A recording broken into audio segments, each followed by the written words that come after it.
What's up, Assassin's Creed Todd? Yo, I took a chance on one of those random Facebook ads and bought this hooded blanket. And Oh it's yeah, pretty fucking warm, actually. Let me nice. see if you can see the. Oh, Oh wow. wow. That looks like the coat that you'd wear on your way to the boxing ring or something. Yeah. Yeah, pretty much. Or the UFC ring or cage. Wait, is it Witcher? No, it's just a random design. And Looks a lot like the Witcher logo.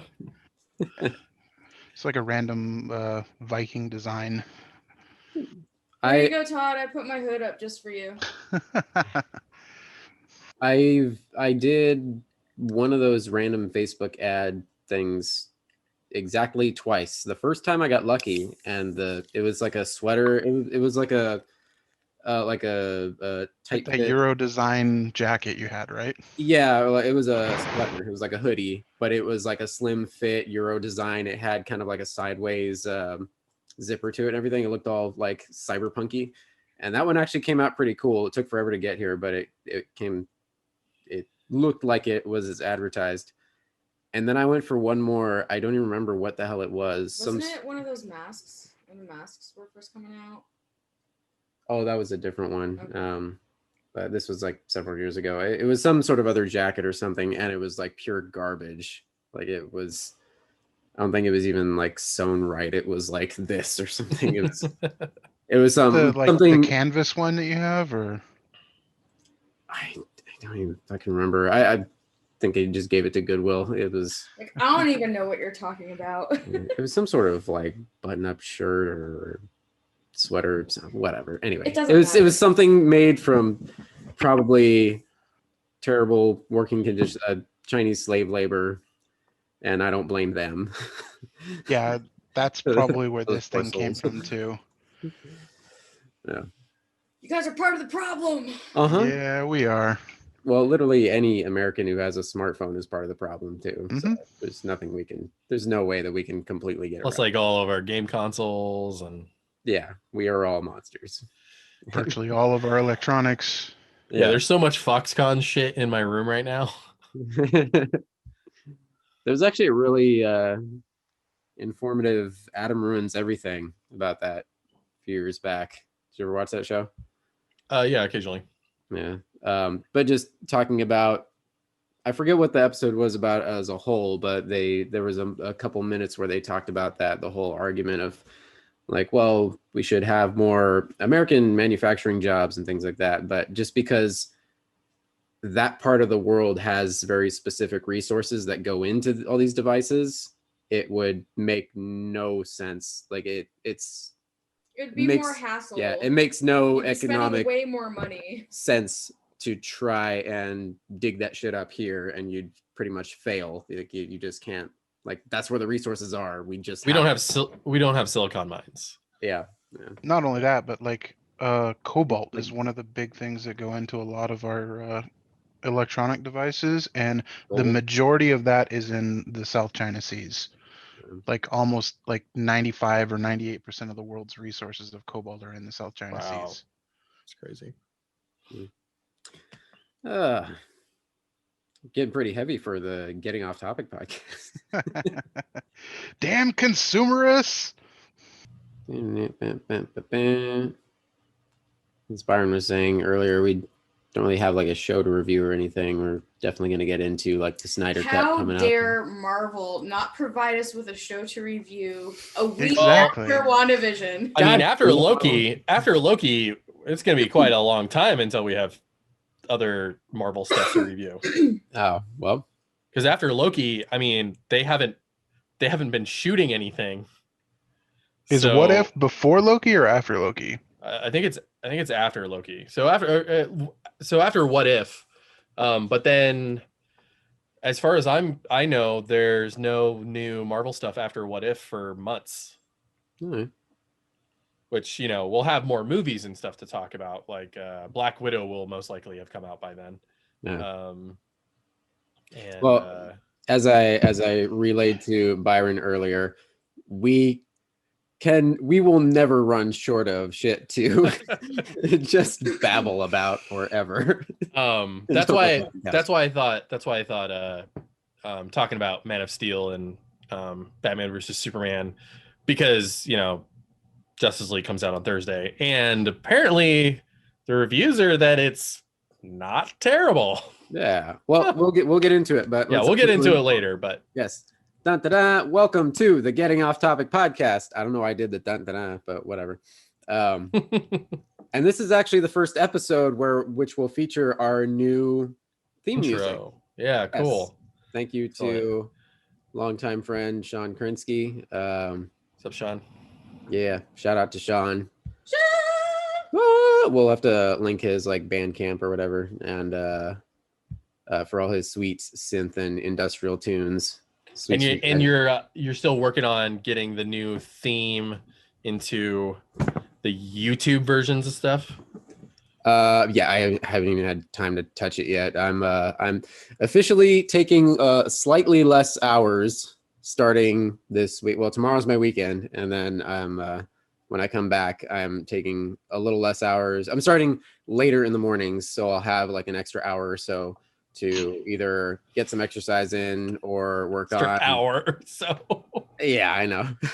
He's working 11 hours instead of 12 hours. Basically. Dear God, man. I know. I'm testing it out. Because when I look, here's a problem. I look at the numbers, how much like my paycheck's gonna drop because I'm not like maxing out that overtime. I'm like, okay, what if I cut it back a little bit? I was like, okay, what if I just don't like work any overtime?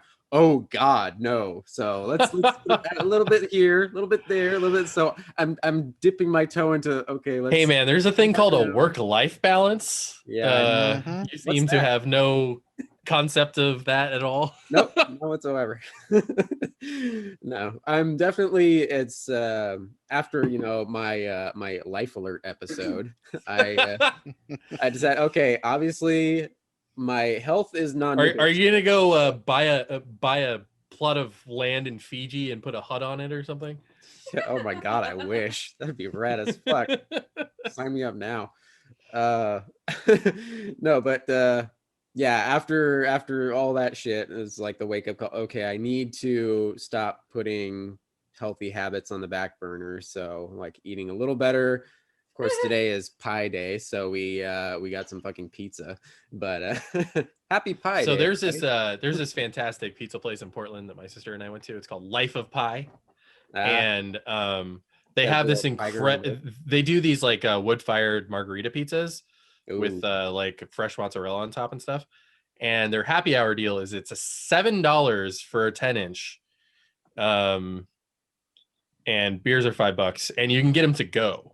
So like my sister and I each got one, and we had it yesterday, and like nice. A+. There are so many places that Meg and I are just making a laundry list. So I've had a Gmail draft saved for like fucking years now. Just an ongoing list of places to go, things to see, things to do when we have money. And now I've edited the title because we're in a better place financially now, but now it's things to do post COVID. Yeah.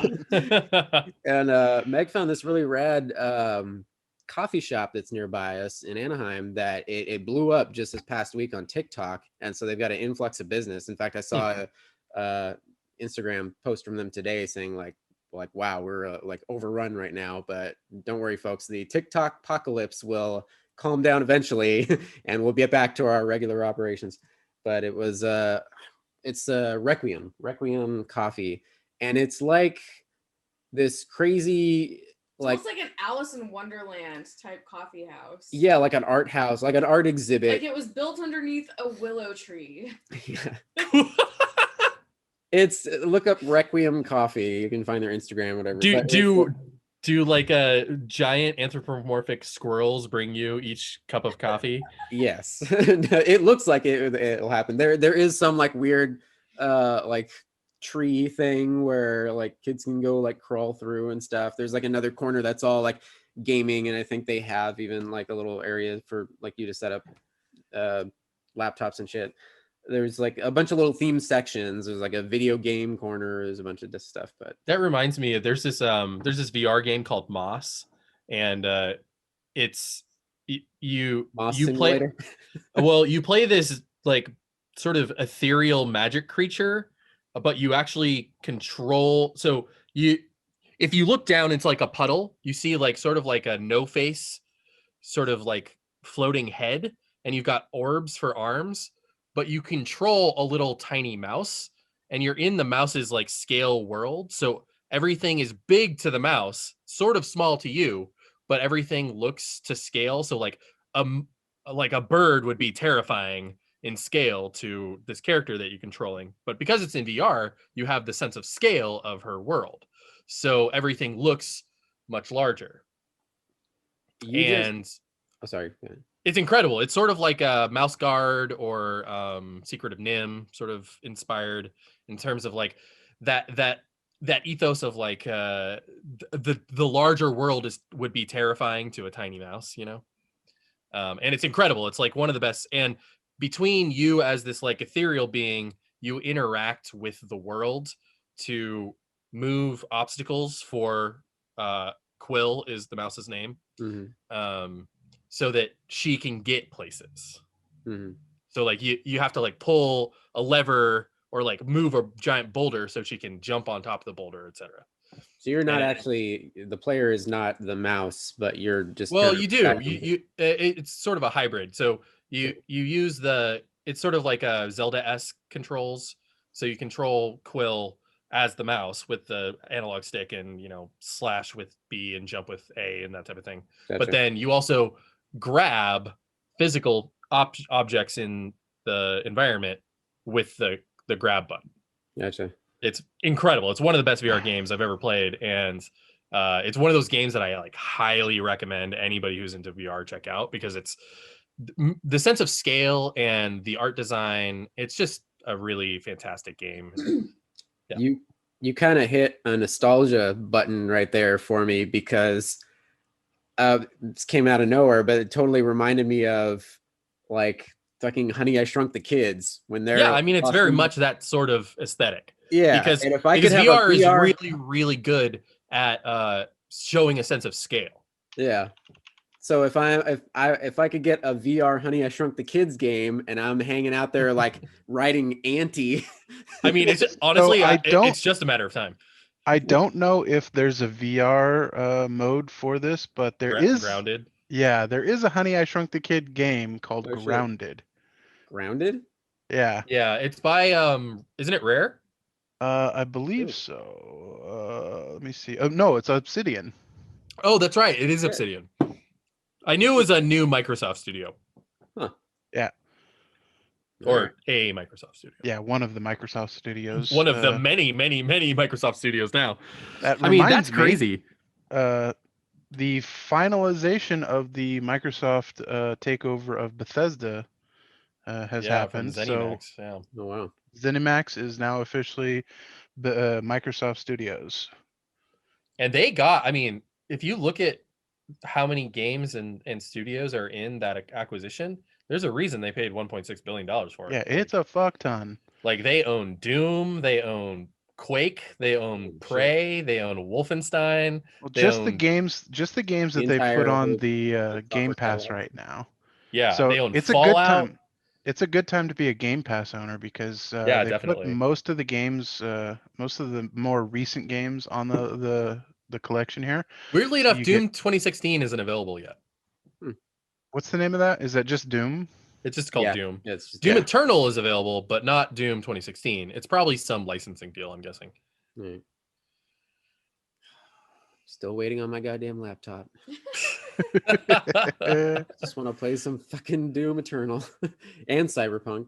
Jeez. And the next Doom DLC is about to come out too. Oh, that's right. Yeah, I still need to finally play Doom Eternal.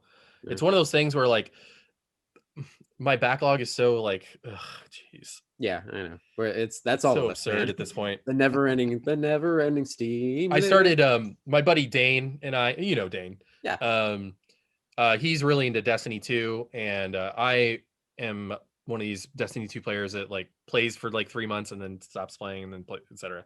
But he's got a much higher level character than I do, and so he has a PS5 and I'm playing on PS4, so I can play with him. But we just ran a bunch of missions and stuff, and so I feel like Destiny 2 is one of these games that takes up so much time, but it's really, really, really fun when you play with other people. So it's like, do I play other games or do I, spend the time to sync levels into Destiny 2?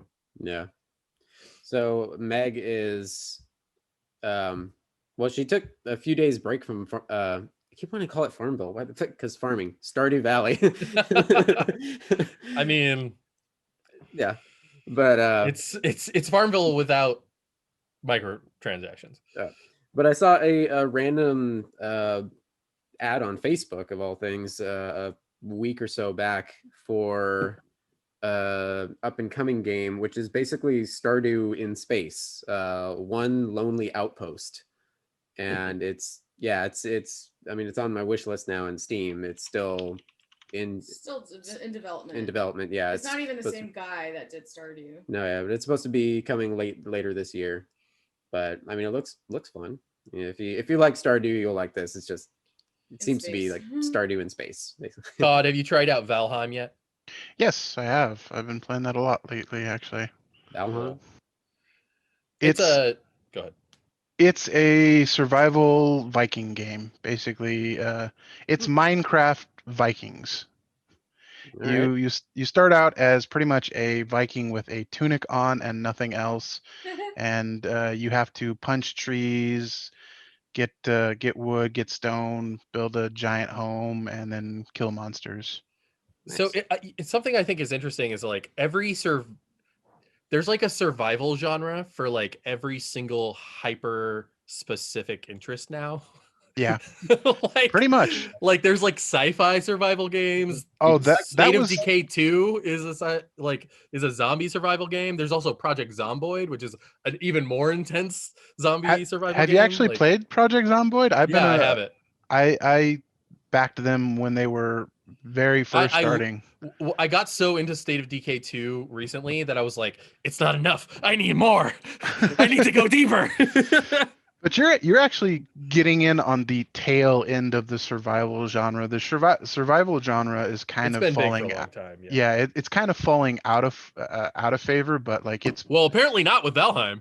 Well, yeah, Valheim is kind of refocusing in on it, but like the prime days of it were when DayZ came out, when Rust came out, when Age of Conan Rust is coming back. Yeah, Rust is coming back, but the popularity is dying out because a lot of the people are moving. A lot of the people that have been playing it on Twitch is the reason why it's been exploding recently.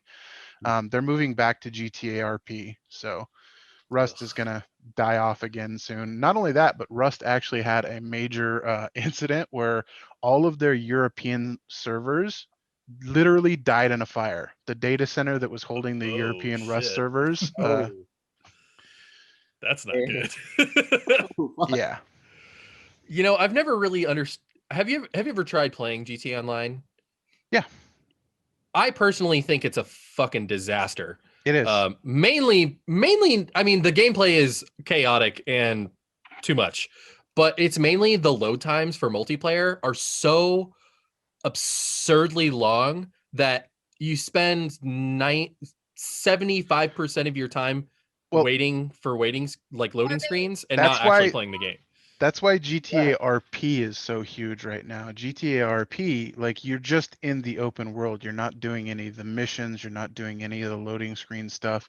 You're just in the open world, and it's literally Dungeons and Dragons, but inside GTA.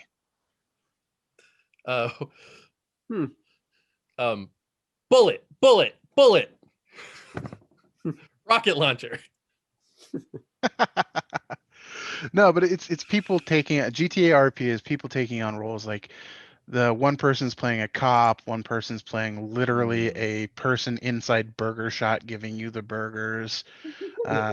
Somebody is playing a drug dealer, somebody's playing a random civilian walking down the street. Hey, I mean, I will say that I recently reinstalled GTA 4 and I just drive around, drink some beers, occasionally smoke a J and listen to jazz as I'm driving around drunkenly in New York City, or I'm sorry, Liberty City. So I get it. A bit of my gaming news that I was going to share this week. Actually, I need to give credit to Todd. Otherwise, I would have had no idea that it existed. In one of my favorite genres, the Metroidvanias.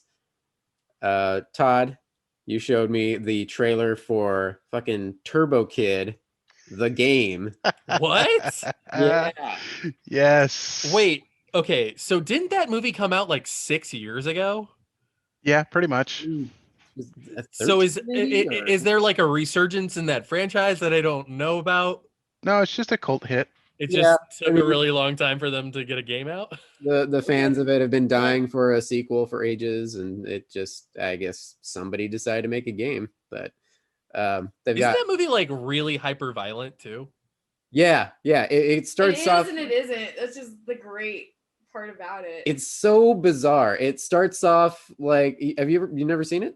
I did see it, but it was like at a buddy's house, and I was really fucking high when I saw it, and I was like, Yeah. "What is happening?" Yeah, it starts off as this like low key post-apocalyptic little indie flick, Mhm. like coming of age sort of thing.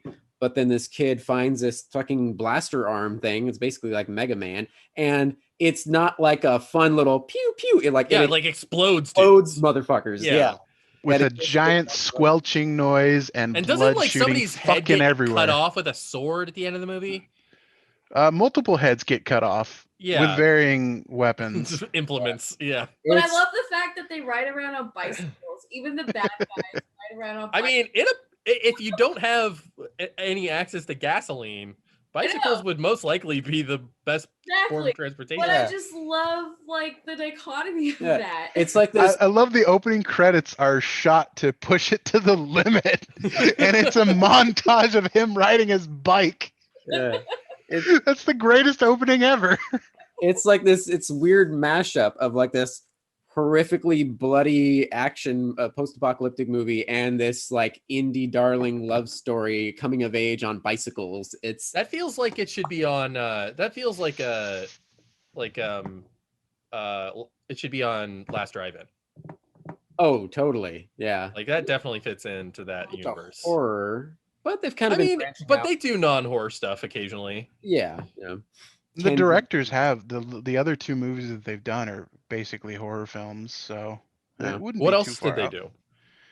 do? They did the Summer of '88, I think it's called. Oh, really? They did that? That's Yeah. on Shudder. I think that's a Shudder exclusive. Yeah, It is. that's a good. Yeah. That was a good. I like that.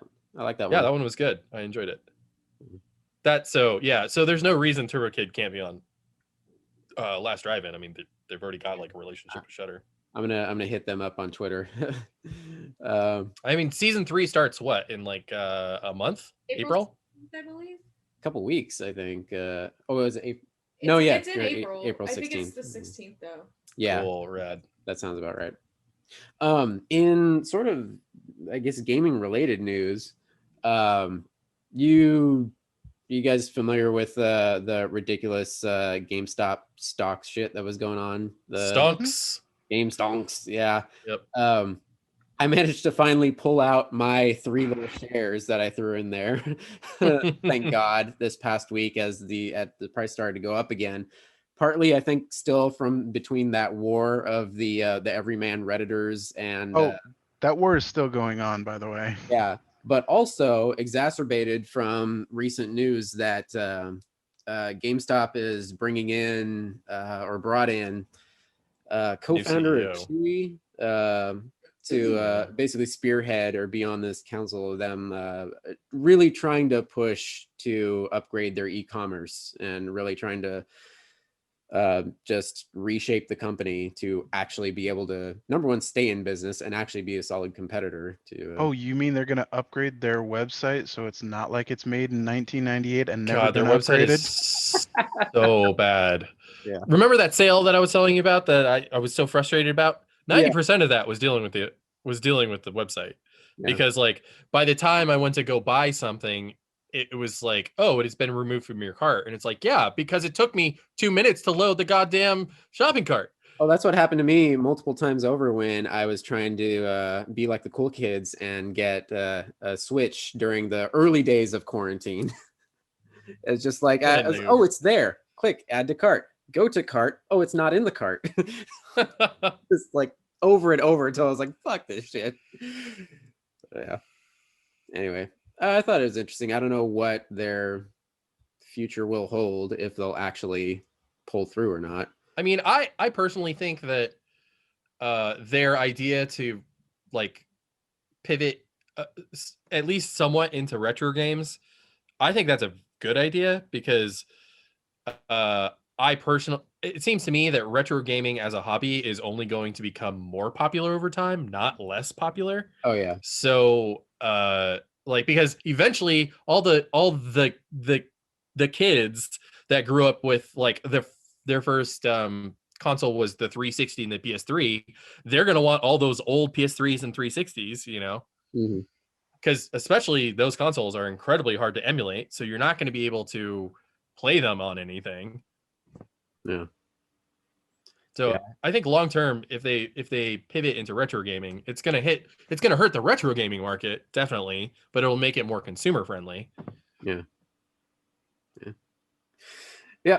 Well, I'm down for staying in our apartment as long as humanly possible and just gaming it up, despite the world declaring that it's totally okay, guys. We should all go outside to indoor dining and movie theaters and gyms now, which apparently is the case in Orange County. They decided, I think today, actually. Wow. Really? They opened everything? Fuck that. Yeah, indoor dining, gyms, movie theaters. I think they were talking about it yesterday, and I think it was the last word that I heard about it was like, oh yeah, stroke of midnight, we're good to go. Because it magically disappears. Before we get off the topic of retro gaming, did you guys see the trailer for Teenage Mutant Ninja Turtles Shredder's Revenge? What? I did. So I'm a little confused. Is it in the style of the old game, but with just new cutscenes and stuff? No, it's a brand new game with new cutscenes. It's completely original. Some of using the same engine. Some of the developers that worked on the original game are working on this one. Oh, that's cool. And because I watched the trailer and I was not entirely sure what it was. It's also the same most of the same publishers that did the Scott Pilgrim game. Oh, okay, so is it going to be hard as fuck to beat?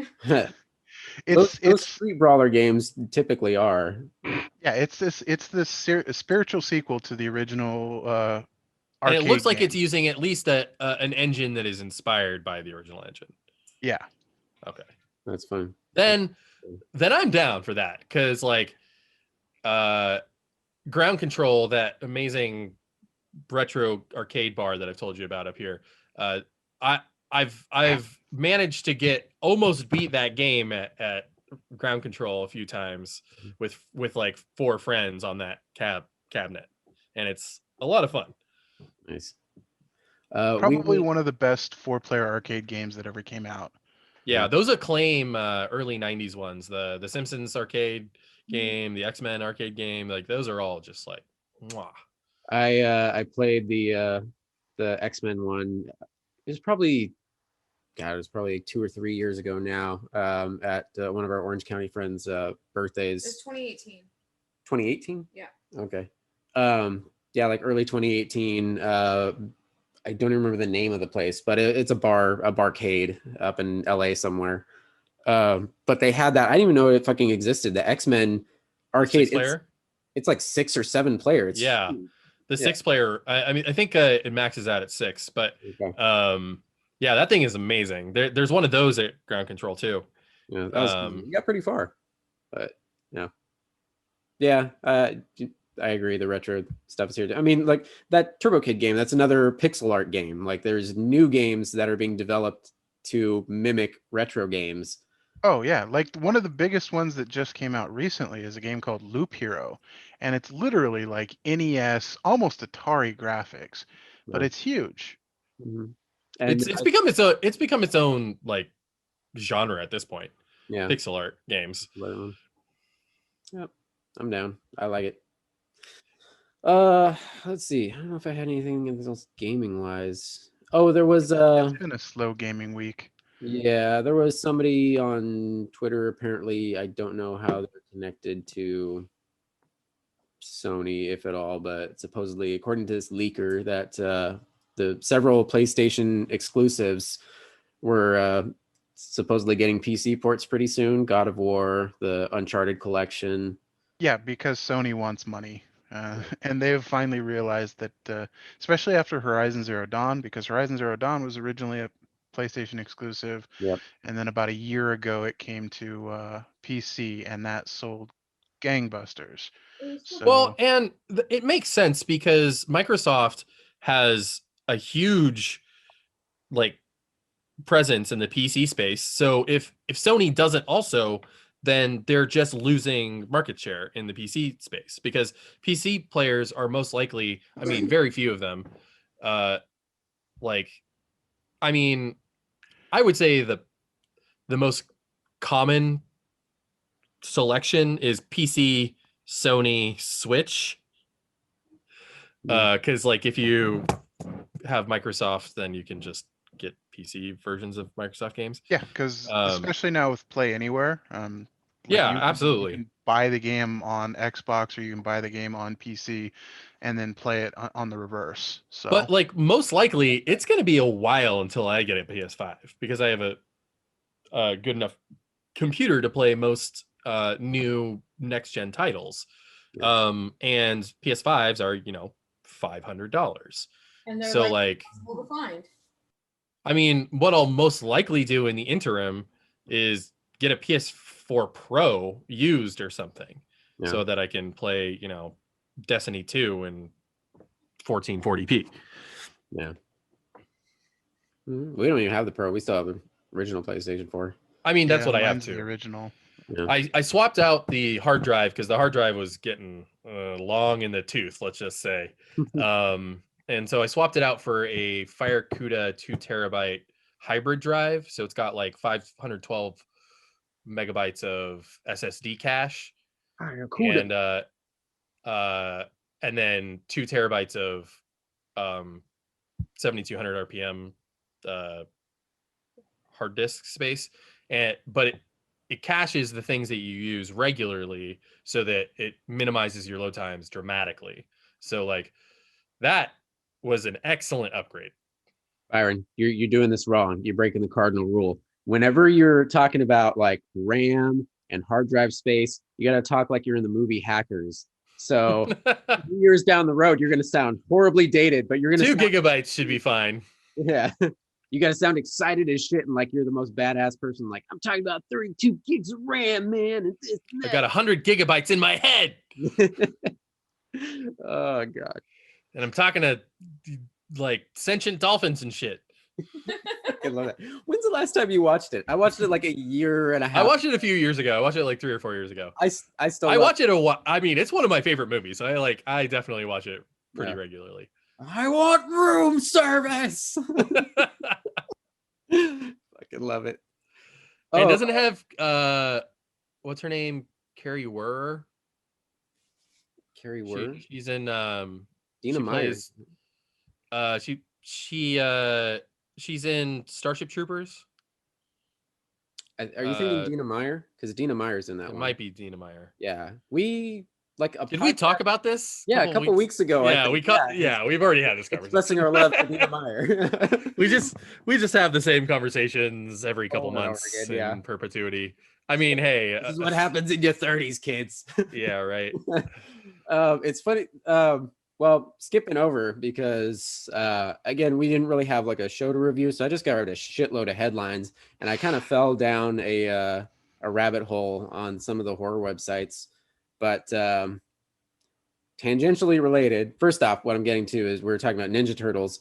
Have you ever seen those NECA figures of the original Teenage Mutant Ninja Turtle movie characters? I don't think so.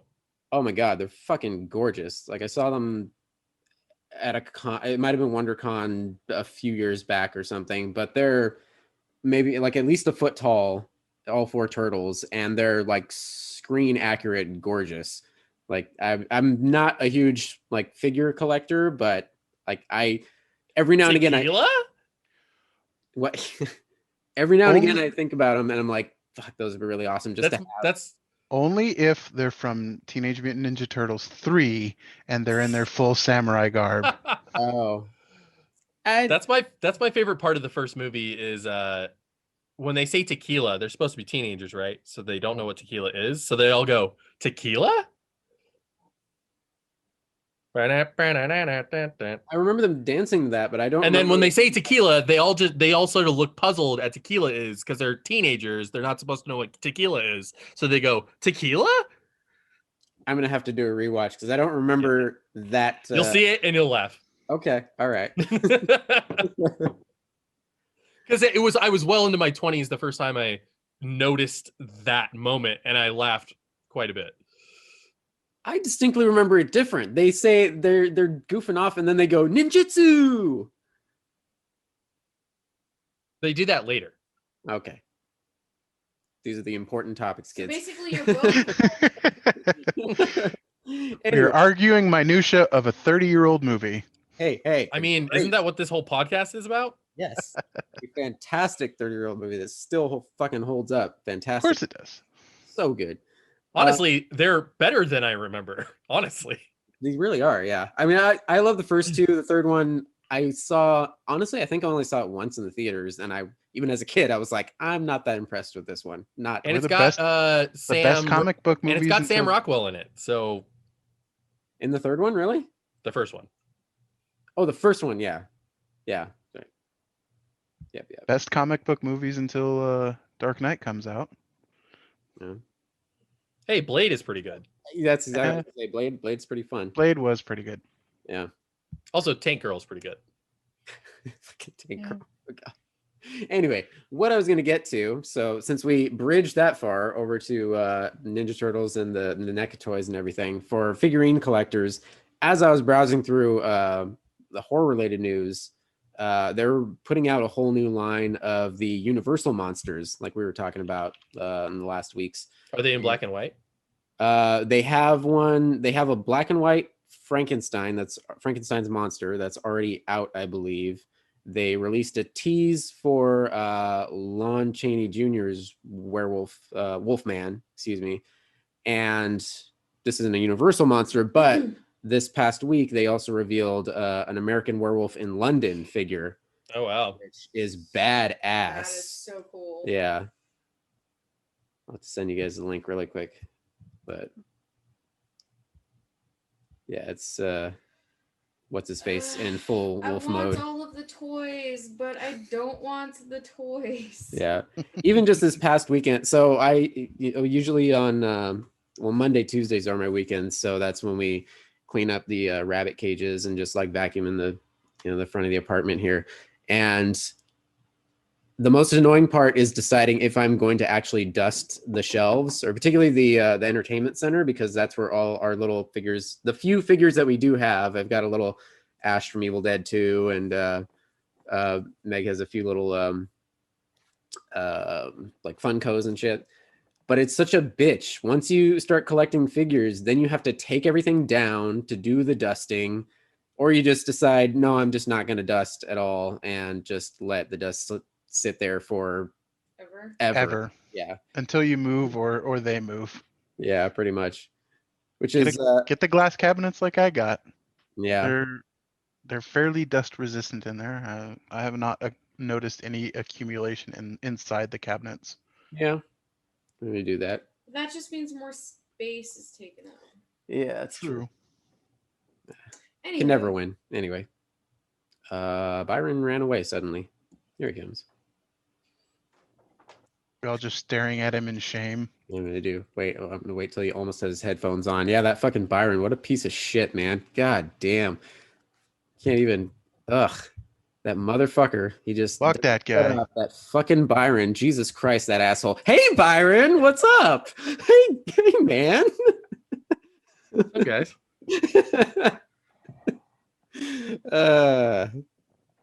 You ran off. Don't worry. I've tapped your phones already, so I already know what you're talking about. Oh, I knew it. Fucking knew it. Anyway, where were we? Yeah, collectibles and the decision whether to collect them or not, because it's just a bitch to clean. I will say I And- never got into the deluxe collectibles market, except for starships. Well, The I only mean, thing we all need that the super star destroyer that's as big as a dining room table. I have a Don't couple. remind me. I have a couple Eagle Moss. Eagle Moss. I have the NX-01 refit, which is the season 4 of Enterprise version of the NX-01 that was supposed to be. If there was going to be a season 4, they were going to refit the Enterprise with the secondary hull, so it looks more like the eventual NCC 1701. And they had a bunch of designs by Doug Drexler that came out in a couple places, and Eagle Moss made a version of that ship. And I have the deluxe model, which is a little bit larger. And then I have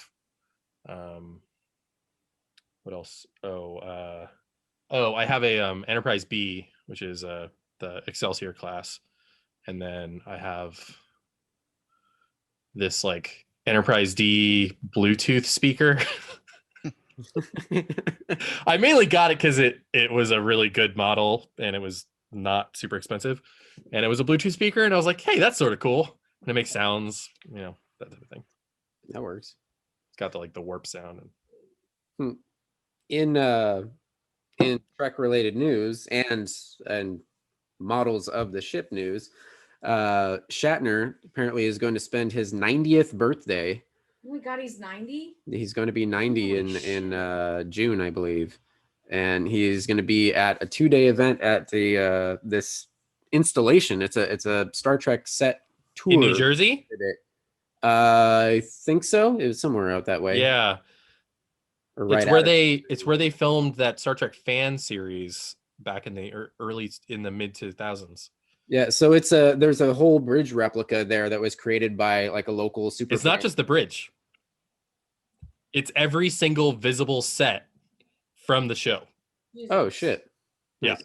Which effectively makes it the entire ship. Nice. Like filmed versions of the ship. That's rad. Yeah, it's huge. He's been working on it for like 15 years. Yeah. Let me see. I had a name here. Yeah, local self-described superfan James Cowley. James Cowley, yeah. Who inherited a copy of the original Enterprise blueprints in '97. Yep. He also used to be an Elvis cosplayer. I'm not sure if I'm pronouncing this right. Ticonderoga, New York. Ticonderoga, yeah. Ticonderoga, yeah. Oh, so it's upstate. It's New York. It's not New Jersey. Yeah. Back in '90, man.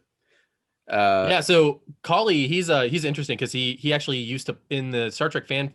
So his series that he did was one of the major fan films that revamped the Star Trek fan film community in the early 2000s, and he played Kirk. Kind of like Troops for yeah, and they made a bunch of really slick they worked with a local special effects school to have them part of their have some of their students do the VFX for the show.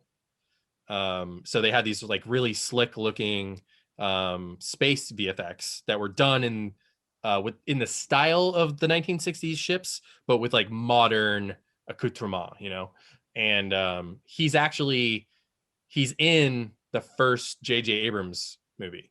Oh wow. Yeah, that's rad. As an extra in the background. That's cool. He's always at the Vegas convention.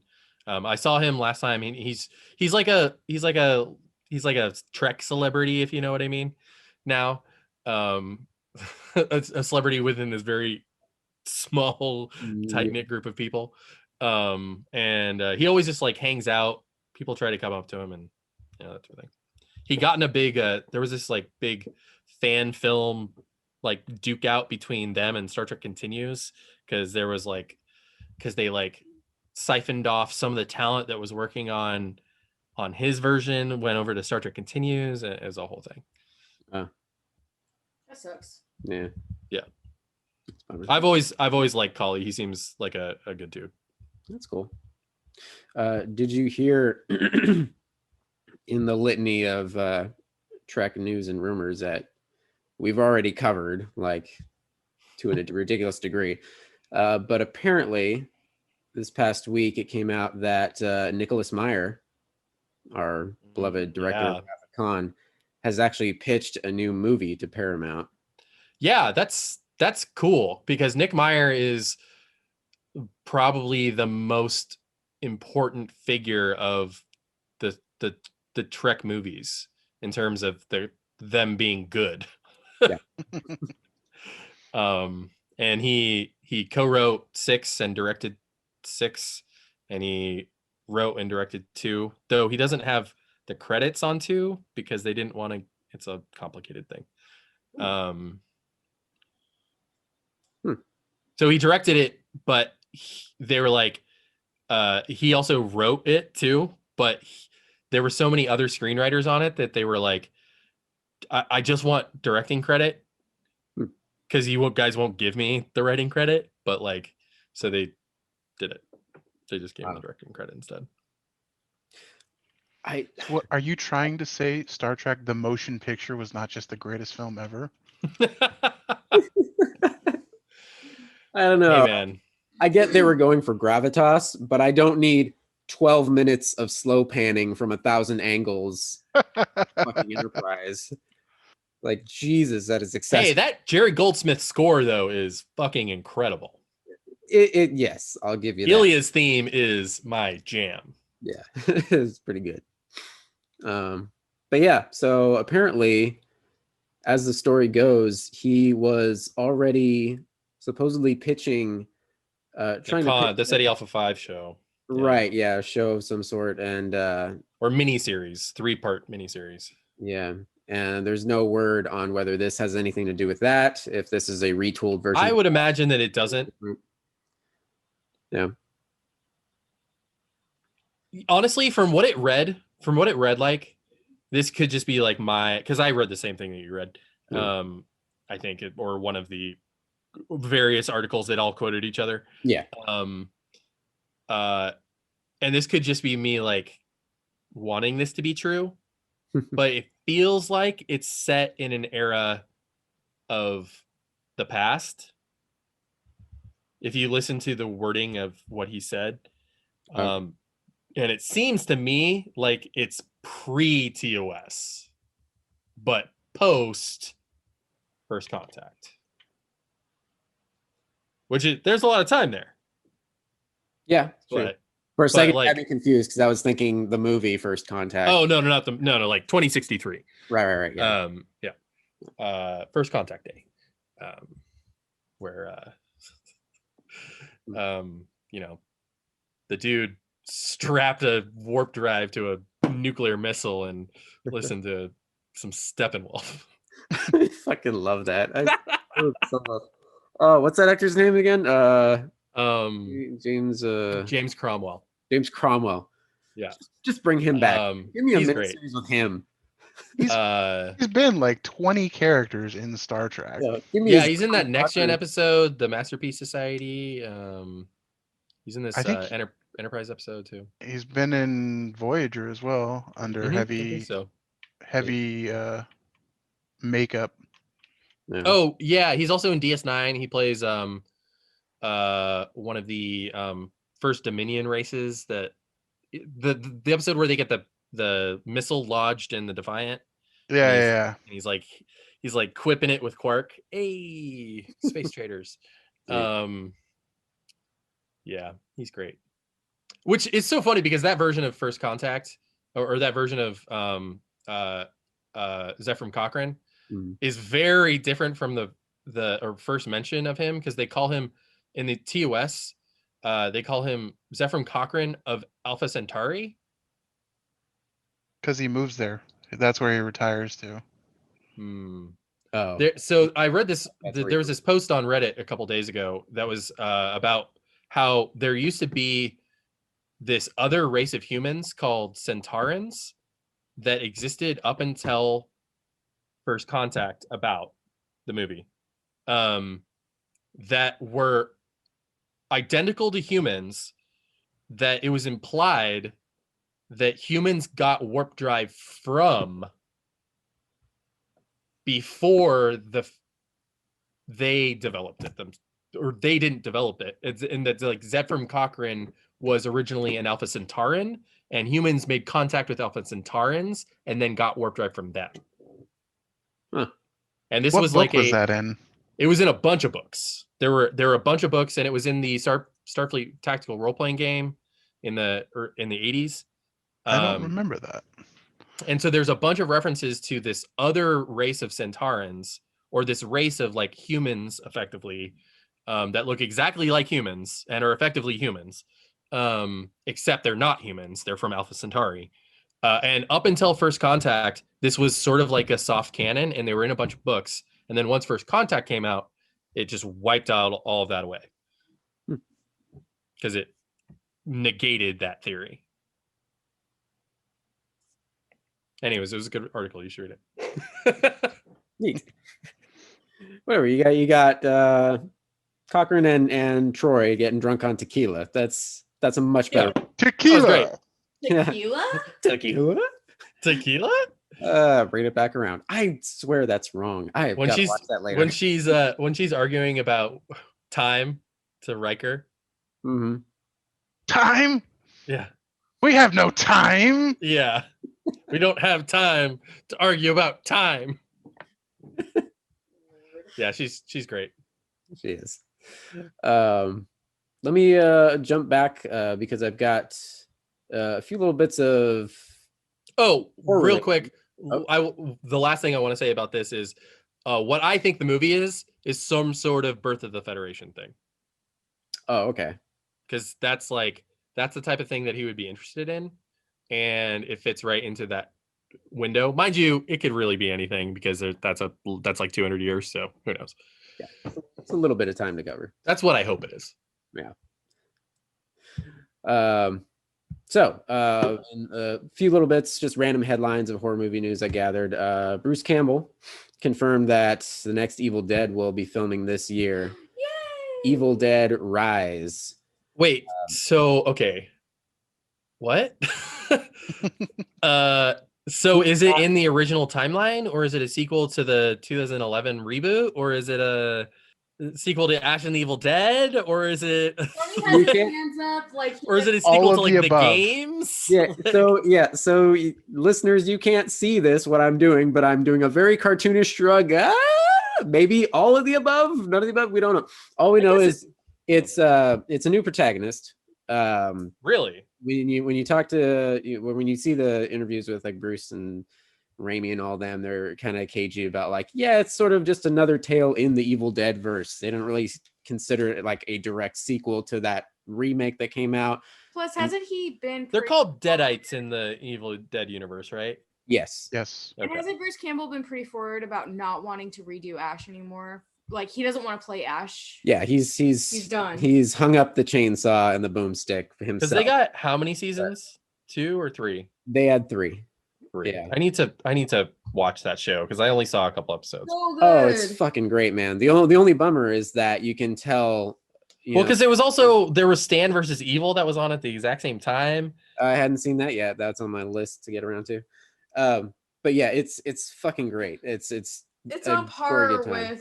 with the films. Yeah, Like the originals. Yeah, the only bummer of it was that it's you get that feeling in the way that it wraps up fairly quickly at the end of season 3. It's like, oh, okay, it's one of those things where they were clearly canceled mid-season, and so they had to wrap up the story as best they could. When it should have gone off for another season or 2. It's always really sad when these things that we've been waiting for a long time and had so much momentum behind them just fizzle out and die.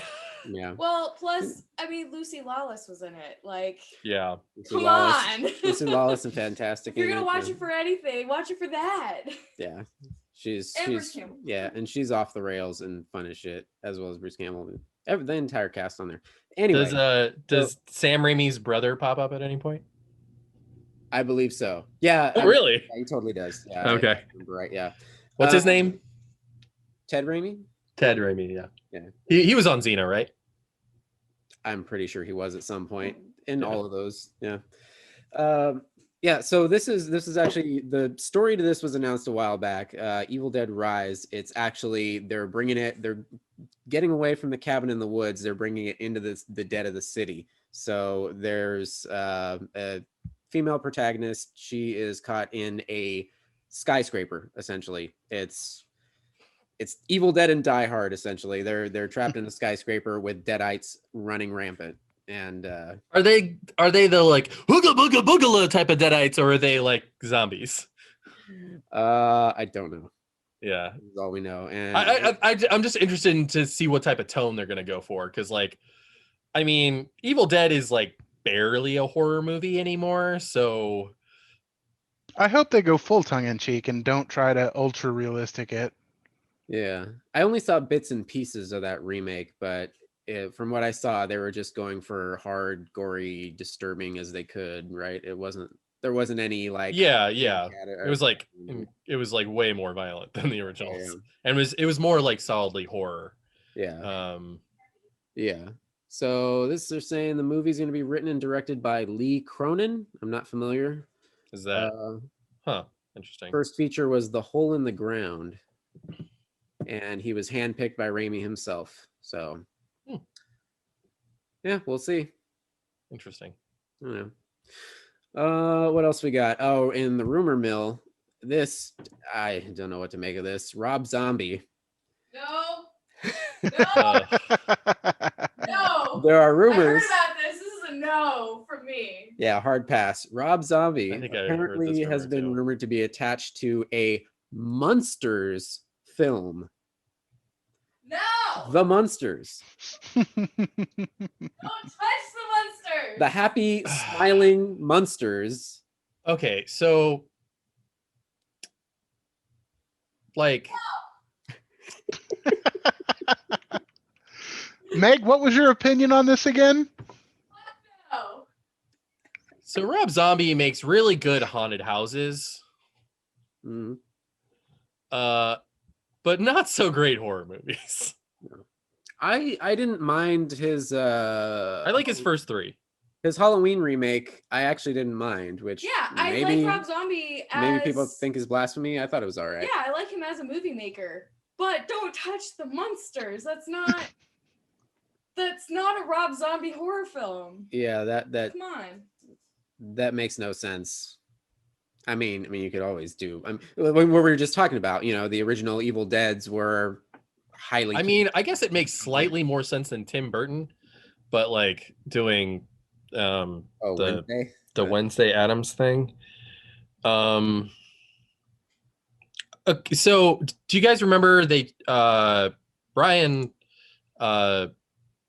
Fuller actually tried to do the Munsters reboot like 4 or 5 years ago, Mockingbird Lane. Yeah, it lasted like. Did you guys end up seeing it? I didn't. Did I know that I know it's available somewhere to watch, but I don't know where. To the internet, because it aired it aired on Halloween back in like 2018, I think, maybe 2017. So you can find it, because of certain extra legal means. Mockingbird. I was really bummed that didn't happen, just because I feel like Fuller would have been the perfect type of person to do it. And I do not trust Rob Zombie to do a Munsters reboot. Yeah, Brian Fuller. Brian Fuller. I mean, he's got the horror angle, and he lives in like Pushing Daisies land, which exactly. And Pushing Daisies has the same sort of like hyper reality as the Munsters does. Yeah. So that's why it seems like a perfect, mix to me. Okay, it was 2012. It aired. It was 2012? Yeah, the pilot episode aired Whoa. October 26, 2012 as a Halloween special with the option for a series order, which they didn't. Yeah. So. Well, from what I heard is it was sort of the opposite, actually, was that they were trying to make it a show, but then it didn't test well. And so they're like, well, maybe if it gets incredible ratings on Halloween, we'll greenlight it. And then there was no fucking way that was going to happen. So, And yeah, I remember getting excited about it because I know Eddie Izzard was playing the grandpa, and I fucking love Eddie Izzard. So yeah, I mean, it just sounds so good. And I don't know, Fuller just has a really bad track record with finishing with like getting his shows written on time. Yeah, that's why he was fired from Discovery, and that's why American Gods is effectively like falling apart. Oh, really? Yeah. Or Pushing Daisies. Well, American Gods has a lot of other stuff behind the scenes going on too. Well, part of that is because they fired him as showrunner because he couldn't put his scripts in on time. Yikes. Wasn't Pushing Daisies a victim of the writer's strike? Yeah. Yeah. Again, that was another one that hurt so bad because we had this great. I used to have Wonderfalls on DVD. Wonderfalls. We still have it. Yeah. We still have it on DVD. Yeah. But Pushing Daisies at the end of season 2, that last episode is just a horrible tacked on. Let's tie all these loose ends in like. It's so weird to see Lee Pace all like bulked up and hunky because he's so like not in Pushing Daisies. Oh yeah. He's just sort of like. He's just regular, and then all of a sudden he's like playing Ronan the Accuser, and he's like fucking huge. Yeah, the cool kids know. We know deep down he'll always be our pie maker. I remember him from The Fall. The Fall, yeah, which came out. The Fall? I think that was after. Oh, whoa! That the same movie from the Cell guy? Yeah. Whoa, yeah, he's in that? Is he the main character? Yeah, he does a great dramatic performance. Oh, what? The Fall. I think that just blew my mind. I think that might have been between seasons 1 and 2 of Pushing Daisies. Yeah, because that was like 2000. That's when because I was working at Landmark Hillcrest when that movie came out because I saw it there. Oh, 2006. That would have. Yeah, because that was 2006. Yeah. Holy shit. That may be where we saw it. Yeah. I think it was the only place that was showing it. Oh, at the Landmark Hillcrest. Yeah, I think that's exactly right. I think I remember going there. Anyway, okay. Okay, here's a funny one. I don't know what your thoughts are on. Have we talked about American Horror Story before? No, I don't think we have. Well, actually, we may have, but not on the podcast. Okay. It's Meg and I. Fine. Every couple seasons, I go back and I watch part of a season. I watch the first 3 episodes of the season, then I go, I'm good. Yeah, Meg and I got all the way. We watched it. I watched the first 4 seasons. We watched it all the way to Freak Show, and then we got halfway through Freak Show and turned it off. Yeah, we bowed out halfway through Freak Show. And then we tried again on Hotel, and we couldn't even make it past the first episode. We shut it off halfway through the first episode because we were like, nope. Yeah. But now they're on season 10 up and coming. Aren't they completely switching up the style of the show, though? I don't know. Because now they're calling it American Horror Stories. Oh, I didn't hear that. Yeah, I think they're changing the format of the show. Oh no! In addition to a spin-off series, American Horror Stories. Oh, okay. There you go. The delayed 10th season is headed to FX this year. So they're doing another spin-off show, which seems. I'm guessing that's just going to be like movie length, like single stories. Right. A new one every like a Tales from the Crypt, basically. Yeah. Okay. And then which honestly, maybe in that format, I think that probably works better. That would totally work better. Yeah. Yeah. Because I mean, it's always been that they have way too many good ideas and not enough good plot. Yeah. And their ideas are great, but they don't execute them well enough, or it feels like they draw them out to fit a season, and it just that's exactly what happens. Is they have way too many episodes to tell, and not enough story to fit it in. So they do this needlessly complex plotting, which completely ruins every single season of that show is ruined by the exact same thing, having way too many episodes. Precisely. Yeah. Well, anyway, that said, they're still pushing through with well, they'll have the anthology series, but now I'm actually more curious learning about that.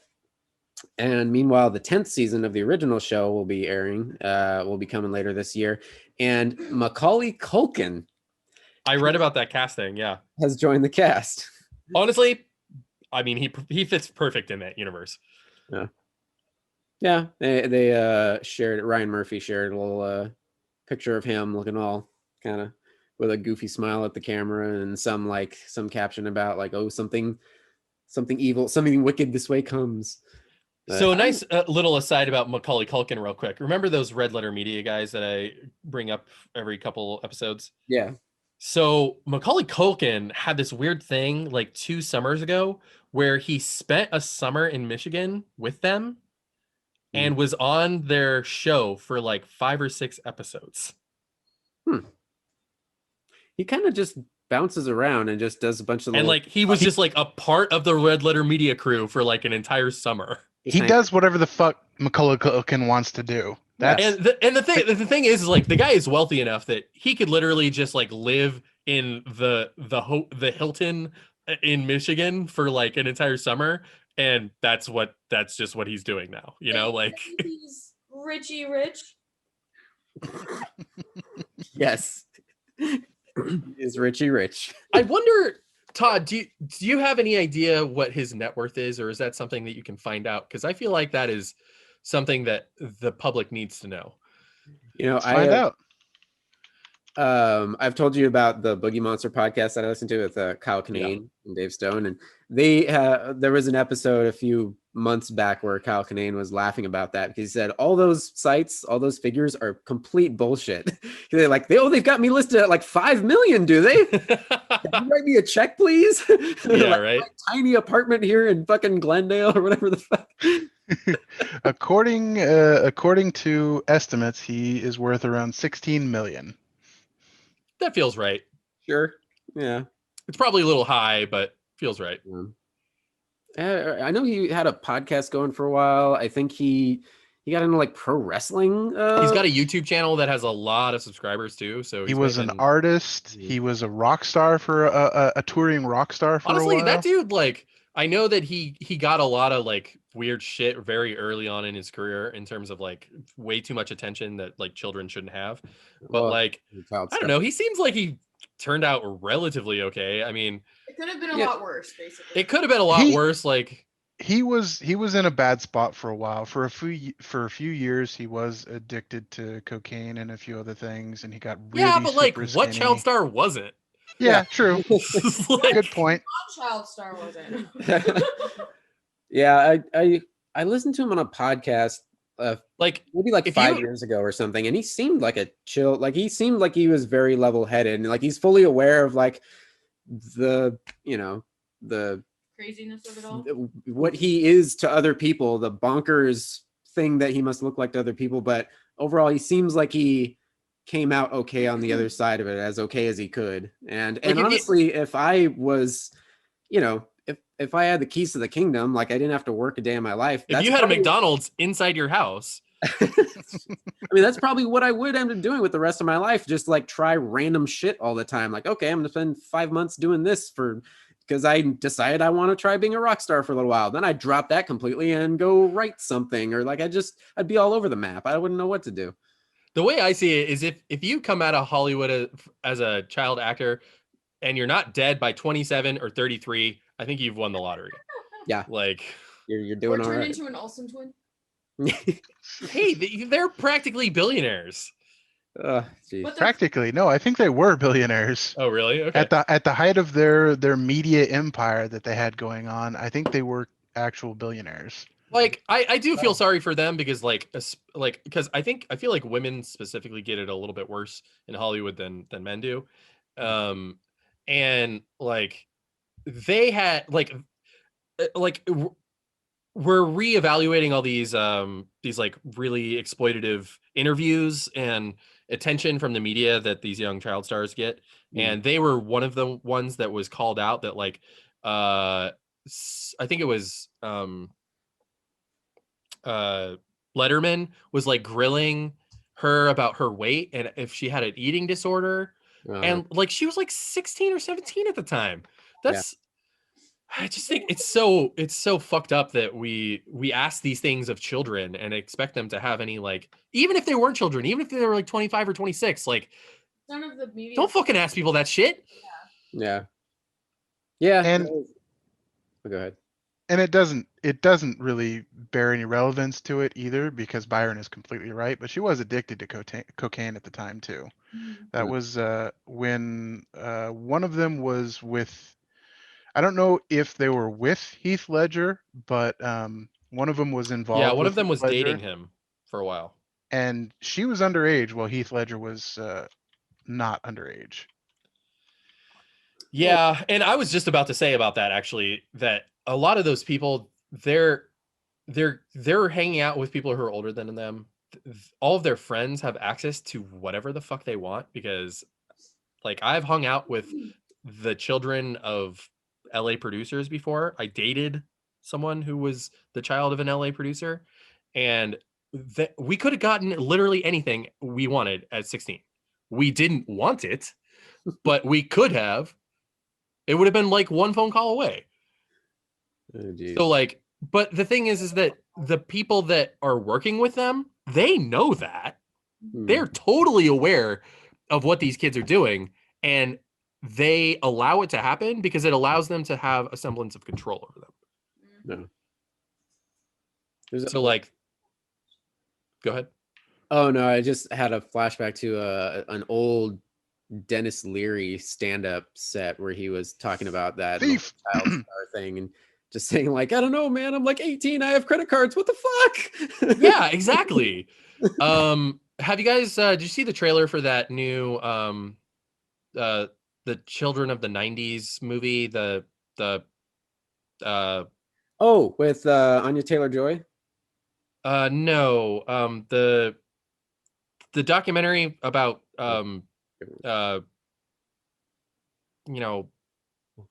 Brewster. Mayim Bialik? No. No, Salil Moon or whatever her name is. Salil Moon Fry. Yeah. So there's a Hulu documentary. I think it's Hulu. She found a bunch of home videotapes in a box, like hundreds of hours of videotapes from her hanging out with all these child stars in the early 90s. Oh wow. That she took when she was like 12. And it's her, and it's like a bunch of these child stars that all hung out together, and they were like a little crew, and like Keanu Reeves is in one of them or something, and they're all like crushing on each other, but it's about them, as child stars in Hollywood, sort of like going through the most awkward teenage years, all on television. And then she unearthed these tapes of what they were doing when they weren't on set. And that's partly what the documentary is about, is them having, access to all this stuff. And, some of their friends from that era are dead. Yeah. And they're part of the reason that they're dead is because they had a lot of pressures, and they had access to drugs that, the teenagers shouldn't have. Jeez. Oh. And kids that are thrown into that kind of lifestyle so early on, I mean, their lives are just vastly different than a normal child's life as well. Like, they basically, the world is given to them on a platter with no one being a parent to them. And it's basically a free-for-all for them. I imagine that they didn't have a whole lot of anybody looking out for them, really, except people that were trying to use them. I mean, I think some people do, some of them do have like guardians that are looking out for them, but they're not looking out for them in the way that we think, like, because a lot of those parents are also making their money off of these children. So it's in their best interest for them to perpetuate that lifestyle. That's why most of them have issues with their parents now, is because of lawsuits and who was getting what money out of all the work, and basically child labor. Yeah. I can imagine that the kids that end up the least fucked up are probably the ones whose parents were already stars or already had money. Yeah. Yeah, for sure. Anyway, yeah. So fun movie news. Nice light topic we got onto there. Hey, sometimes you got to get into the weeds, you know. Yeah, but I mean, it's good points to be had. But yeah, we got a shitload more random ass news. So let me fly through some shit. Okay, here's another one that's long been on my get around to list, and I still fucking haven't. But Attack the Block, where the world met John Boyega. Is that actually is that on any streaming service anywhere? Because I've been looking for that for years and no streaming service ever has that. Attack the Block streaming on Hulu. Hulu has it? Apparently the Hulu's got it. Well, shit. Add that to the list. So Joe Cornish. It's good. It's really good. Yeah, said that a sequel. Well, they've been working on he and John Boyega personally have been working on a potential sequel for quite some time now. Nothing really set in stone, but they're pushing for it. It's on Hulu and Prime. Yeah. That was 2011. Yeah, I saw it when it came out. It's really good. I like it. Yeah. Pretty face. Meg says John Boyega has a pretty face. He's a good-looking dude. Good-looking dude, yeah. Have either of you guys seen that Russian doll show with? I haven't, but I've heard so much good stuff about it. Tatiana Maslany. I mean, she's gonna be She-Hulk, so like. No, not her. No, you're mixing that up. It's oh fuck, what's her name? Oh, she's in she was Nikki on the Clone Show. Orange Is the New Black. Natasha something? Natasha Lyonne. Thank you. There we go. No, Tatiana Maslany was from the Clone Show. Clone Show, whatever the fuck it was called. The Clone Wars, sure. No, Russian Doll, original Netflix series. Natasha Lyonne is essentially she's caught in a Groundhog Day type scenario where she keeps dying like on her. I think it's only one season, right? Yeah. Well, they just they're working on season 2, and Annie Murphy from Schitt's Creek is joining. Oh, that's cool. Yeah, good for her. Yeah, I know that. I like her. She's rad. Did you see the other movie that she's in? It's weird because it's sort of like WandaVision-y.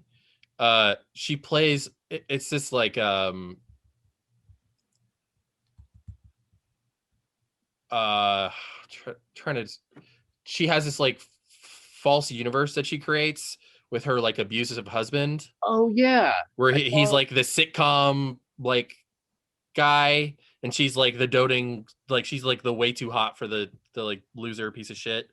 Yeah, it's like her weird way of coping because she's sitting there in the sitcom world and he asks her to like get something from the kitchen or something, and then it flashes back to real life and it's like their scuzzy home and he's like, bitch, make me a sandwich or something. Yeah, exactly. She like flashes in and out of her like WandaVision. Her WandaVision, essentially. Yeah. I don't know if that was a movie or a series that was coming. I think it's a series. Yeah. Anyway, but yeah, I'll have to look that up later. Looks good. I like her, so. Yeah. Speaking of WandaVision, a few little extra details that came out after the show ended. So in the finale, there was a scrapped scene, which sounds awesome as shit to me. But Señor Scratchy, Agatha's little bunny, yeah. So there was almost a big sequence in the finale where he essentially revealed his demonic nature because he's basically like her witch's familiar. So there was going to be some scene where I think it was Monica, the kids, I thought one more person, maybe just them. And Mr. Boner. Yeah, Mr. Boner. Yeah, so the four of them were going down into like the lair for reasons. They were going to retrieve, I think, the Darkhold. Yeah, I think it was the book. They were going to steal the Darkhold from the basement. They go down there And apparently then the rabbit like hops right in front of the book and they're like, oh, it's just like Señor Scratchy. And they reach over to pet him and he like hisses at them. And this whole, as they described it, I'm reading the article now, like full on American Werewolf in London transformation happens. Sure. This rabbit turns into like a big fucking demon. And then and they said like a Goonies style set piece ensues with all sorts of wacky fun where they're trying to escape from this demonic rabbit beast thing. And they said they shot the sequence, like the live action parts, but they didn't finish the visual effects stuff. They're like, it was great. It was super fun, but it just ended up being like this massive detour in the middle of this like very emotional and intense episode already. So they just had to leave it on the cutting room floor. It was a little too Goonies, like Goonies. Yeah. Maybe if they had an extra episode to play around with some stuff, they probably could have included it. But yeah, with what they had, I don't think it really would have fit anywhere. Yeah, for sure. But that just sounded like so fun. Like, oh god damn it! I hope that's in the. Well, I haven't watched it yet, but I guess it's out now. They have the behind the scenes special. Oh yeah, I should watch that. Yeah. Gabriel Luna also commented on the finale because of course the Darkhold, as we commented before. Oh, that's right. Last scene on Agents of S.H.I.E.L.D., Gabriel Luna playing Ghost Rider. And so like there was people online saying like, wait, like did they just like negate Agents of S.H.I.E.L.D.? Like, because like that's where the Darkhold was, like Ghost Rider took it away. And so Gabriel Luna tweeted out like, okay, y'all, I admit it, under my mattress may not have been the best hiding place. Like, not bad. That was kind of cool. What else? Damn you, Robbie Reyes. He was such a good Ghost Rider too. He was great. And I was like, who needs Nick Cage? And the car was amazing. Yeah, it was well done for sure. That was definitely one of the high points of Agents of S.H.I.E.L.D. Going off with the Marvel stuff, Benedict Cumberbatch was in an interview this past week, and of course they tried to get him to talk about Strange 2, and he's like, I can't tell you anything, right? But if you want to waste my time and like just ask, sure. But he ended up just kind of commenting on like how fun it's been. And he said like Sam Raimi especially, he pointed him out saying like, I love working with him. He said he's like an incredible force, and specifically the entire process on the sequel has been incredibly collaborative with Raimi. As opposed to Scott Derrickson was Scott Derrickson, yeah, he said, which is like nothing wrong with that, but he said like the way Cumberbatch was saying, it's like, with the first film you have this kind of set path that you have to do. You have to have your origin story and you're kind of locked into that, and then of course there's the big Avengers team ups, which you're just kind of locked into your place in that big jigsaw puzzle. But with the new movie, with the sequel, more creativity. Yeah, there's more room to play around, and he said like Sam Raimi's all for it, and he said it's like been ridiculously collaborative, almost like scary how much they're like just kind of going off the rails and just having fun with it. So sounds fun. Yeah, I'm excited. I actually just watched Doctor Strange with my sister 2 nights ago. Yeah, and that was it was good. I hadn't seen it in a while. It sort of feels quaint now in terms of like, because of how much we've gotten from the magical bit of the MCU of late, but it was good. I enjoyed it. Yeah, honestly, the part of that entire movie that sticks with me the most is the ending, because instead of the typical punch out, Mamamoo, I've come here to bargain. Yeah, like I'm just gonna trick this all-powerful being and piss him off enough or annoy him to death for all eternity until he does what I want. Like that blew my mind how brilliant that is. Like, and how different that was from every single, Marvel's done a great job at doing lots of different things with all these superhero movies, but in the long run, but all the punching each other into submission starts to get old over time. Yeah, and like you just inevitably, that is your third act. There's some sort of ticking clock, and you're just punching out each other, and that's that. And a big CGI fest ends the movie. Yeah. And that was, I think, the first time that we saw something different at the end of Strange. It's like, holy shit, that's brilliant. I don't remember anything from that film. That's how much I cared. Okay. Early reviews of episode 1 of Falcon and Winter Soldier. Those came out a couple days ago, I think, on Friday, and people are loving it so far.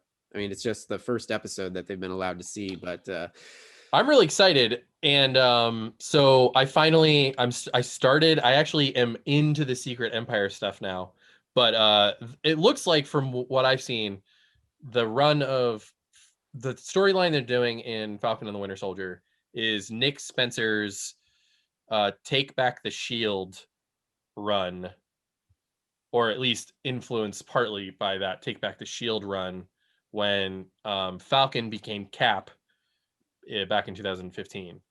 And they brought back US Agent for a while as like the other Cap, to like be like, hey, we don't want no affirmative action captain, that's what Nick Spencer's run is about. It's about like the racism in America from what you would get from a black Captain America, and it looks like that's what this season is going to be about. That's cool. Meg was actually asking me this morning. I didn't even bring it up. She was asking I forget what you asked me first, but I don't know what I asked you. Just about the show in general. Like, so what's happening with this show now, or like refresh my memory with like Bucky and Falcon and blah, blah, blah. I did was ask, because I forgot who Falcon was, because like Wanda, he's only sporadically in these movies. He's not really a big character like the other guys. So I'm like, is Falcon the one that was with the wings? Or was he the... Yes, he was the one with the wings. Yeah. And I was like refreshing with like Bucky, he was obviously in there in the beginning with Cap in the 40s, and then was... But that was the other thing, is like Bucky's also all over the place in these films. Like, he gets brainwashed, and then they try to unbrainwash him, but he always just ends up being in the end credits of all these movies. Like, ooh, now he's in Wakanda, and now he's in this place, and now he's in that place recovering, and it's just like, what the fuck? Well, I think that's exactly the point with like these shows, is that they're finally giving them the backstory that they haven't had thus far, and that's exactly what they did in WandaVision. Yeah, and I'm excited for that, and I'm glad that these shows are fleshing out those character stories, because otherwise it just feels like they just plucked them out and set them in this story for a convenience of the movie. Yeah. But I'm like so confused as to where these characters have been all this time, or like... Well, I mean, you're not alone, because we don't know very much about what they've been doing. So one of the tweets that I saw from the early reviewers said that essentially it said, we get more character development for these two in these first 40 minutes than we have in the entire yeah. And I'm excited for that, because I'm a huge Winter Soldier Bucky fan. I read the original Ed Brubaker comics back in 2007 when they came out, and so I'm a big fan of Bucky, big fan of Falcon. I mean, I'm reading his comics right now. Captain America, Sam Wilson, Captain America, I can't remember. Did you guys see my post about Bucky being a Tolkienite? I think I did, but I didn't get a chance to. So one of the trailers that they just released, I think it was like a TV spot or something. It's Bucky and Sam arguing, and Bucky mentions The Hobbit, and he's like, "Wait, how do you know about Tolkien?" He's like, "I read it in 1937." So my headcanon is that Bucky is like a huge Tolkienite, And he was halfway through Two Towers when he got frozen or dropped into the water. Yeah. So he never found out what happened. So in my headcanon, him and Cap were like in the Avengers Tower like screening room, like watching Two Towers, and and Vision like phases through the wall with popcorn. Yeah. They just said that they have a full day of the entire of just like marathoning the extended edition Blu-rays, and they're having because Cap crying together. Well, because Cap is a Tolkienite too, because like he's an artist, so I can just imagine Cap like drawing Gollum off screen, like in the trenches. Yeah. That's awesome. Or like drawing like Gandalf. Yeah. And they look like the classic like drawings from the 70s. Yeah. Well, somebody on the internet now has to edit that screenshot in of the monkey on the him as a monkey. It's actually like Gollum and Gandalf. Yep. Yep. You're rad. Or just the Shire. Just a landscape of the Shire. That is definitely my headcanon now. Geez. Let's see what else we got. All right, let me try to narrow down my list of shit here.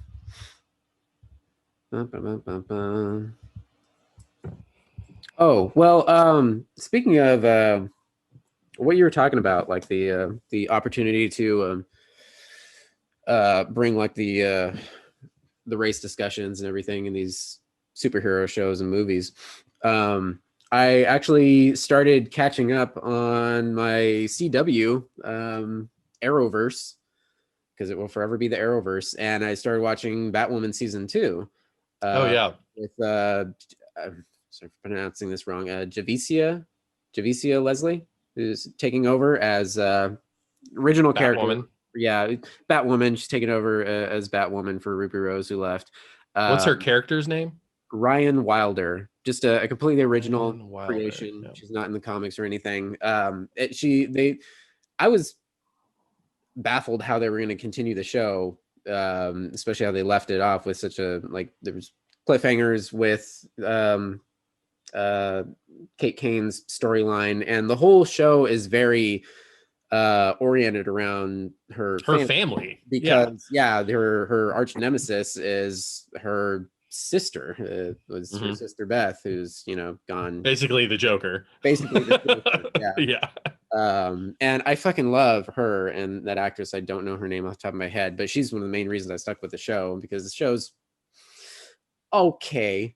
But her character and that actress, I think she's amazing. But Ruby Rose really fucked them over. Really bad. Yeah, so Meg was asking earlier, as I was mentioning this to her too, and she's asking what went down, and so she seriously injured herself. Yeah. So she had a spinal surgery for 2 herniated discs, thank you, that were in danger of severing her spine, basically. Jesus Christ. So she had surgery to repair that, and then went back to work fucking 10 days later. Yeah. And that's a serious surgery too. Yeah. So it was no recovery time. Her pushing herself too hard, along with the demands of the show. It was kind of a lawsuit waiting to happen. Yeah. So anyway, then they had to cut the season short due to COVID. Everything shut down, and during the shutdown, she and the producers just kind of talked things out and mutually decided that that'd be best for her to. It always seemed to me that even when she was announced, she didn't seem super happy about doing it. I recall differently. I remember being pretty psyched about it. I always got the sense that she didn't want to be doing it. It always seemed to me, from all the interviews and things that I saw, that she was doing this for a paycheck and it wasn't something she was super passionate about. Oh, I got a different impression. I thought initially she was very thrilled to do it. especially because of the representation for LGBTQ and everything. But once she got into the thick of it, she's like, oh, this is a fucking intense project. Like insanely long days and just like basically and consume your life. She'd never been on a TV show before, right? Like no, she had been on Orange is the New Black, but that was kind of a guest. But like she hadn't been the lead in a TV show. No. Yeah. And she's in like every fucking scene of this, so you know. Yeah. So honestly, television hours are crazy. They're so intense. Like already problems because she was having a hard time with the scheduling. Like, and especially like since Batwoman has what, like 12 or 13 episodes per season? Yeah, I think so. 13. So my buddy is on Shrill, which shoots here in Portland, and they shoot for like 3 months, but there's only 6 episodes per season. So, and in the first season, there was only 4 or like 5 episodes in the season. So like now double that and add in action scenes and double the length of the show, because it's not 22 minutes, it's 44 or whatever it is. And that's a lot of time to be on set. Yeah. You're looking at like at least 12, 14 hours. So if you're not prepared for that lifestyle, and with a serious injury, like you can very easily be like, you know what, I don't think this is for me. Yeah. And that's a part of like Stephen Amell was very vocal about the long days at Arrow, and he was kind of initially there were like rumors and reports that like he was kind of like a dick on set, and in interviews later they all got along eventually, but apparently initially kind of like the stories of Patrick Stewart at the beginnings of Next Gen, where he was like all down to business and like people were goofing off and everything. People are goofing off and he was like, nah. Yeah, and Stephen Amell, similarly, as the story goes, was like he would get fussy sometimes because he's like, guys, I want to fucking get home to my family. Like, come on. Like I don't want to be here for fucking ever. Come on, dude. And can you imagine when there were 26 or 27 episodes in a season and not 12? Yeah, like X-Files, there were like the middle seasons, there were like 26 episodes per season. Yeah, that's and old. In Next Gen, there's like 26, 27 episodes per season. That's crazy. That is your whole life. Yeah. But yeah, so season 2 with Javicia Leslie, I'm pleasantly surprised so far. Like and I'm curious where it's going to go, because they essentially they take Ruby Rose's leaving as there's her Kate Kane's plane crashes, like her jet is sabotaged and it explodes, like just goes down into the water, and there's no body found, of course. So then it's a mystery of the family going like, oh, she's out there somewhere, or maybe. And also, if somehow someday Ruby Rose in season 7 of Batwoman, if it ever makes it there, they can possibly bring her back for a thing. Well, they already there was an interview in the past 2 weeks with her, and she actually said that she would be open to some sort of return. Like, and I figured as much. Yeah, and she said like not at the same time she acknowledges that she stepped away and this is Javicia's show now, so she doesn't want to step on her toes.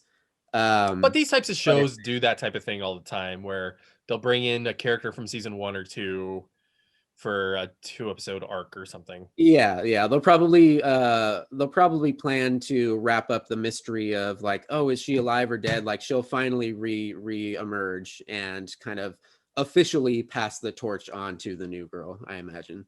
I mean, I've sort of talked about my ambivalence with the Arrowverse before, except for Flash. I like Flash.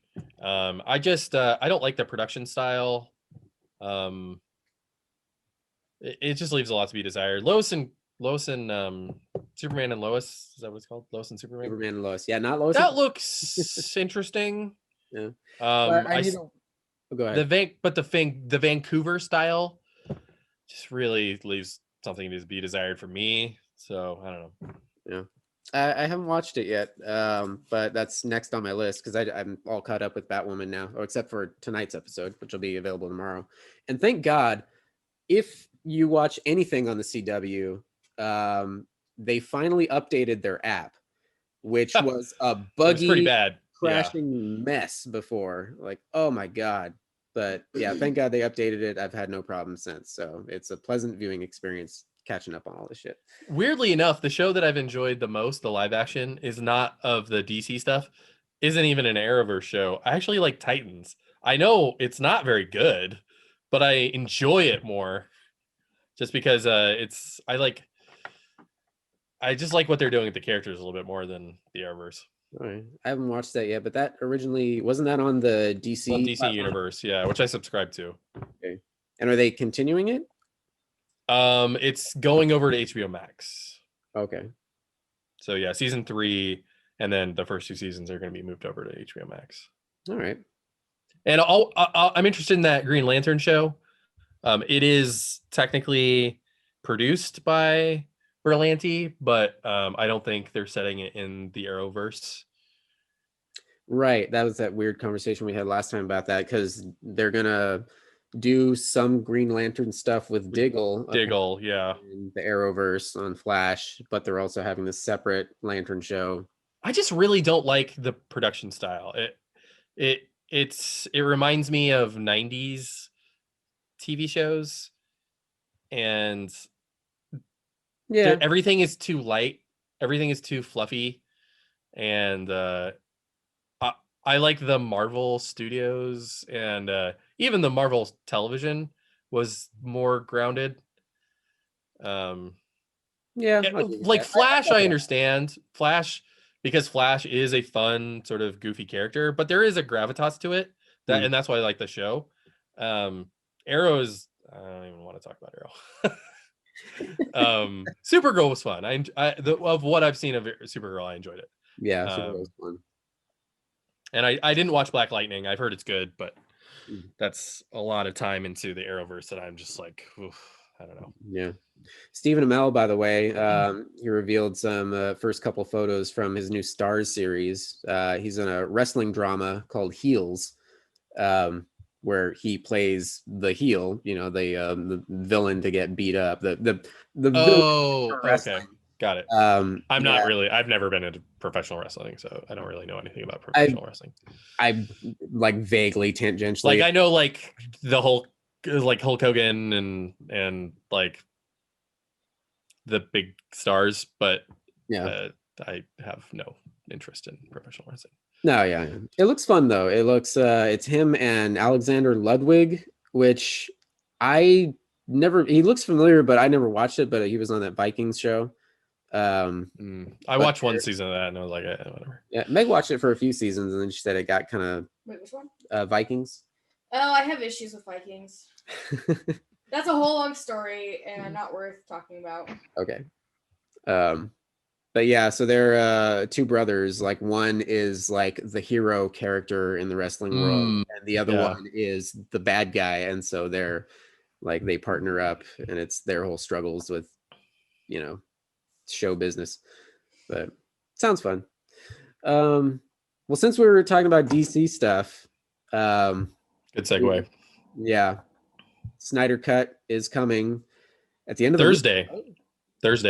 Holy shit. But it's already the social media embargo for fans lifted today. Right. This morning, and then this afternoon it lifted for critics. Yeah. There was also a bug on HBO Max that some people tried to watch. I don't remember what it was. It was Tom and Jerry. Oh yeah, Tom and fucking Jerry. Yeah. And they got the Snyder Cut. And so you were able to watch the entire movie for a couple hours. Holy shit.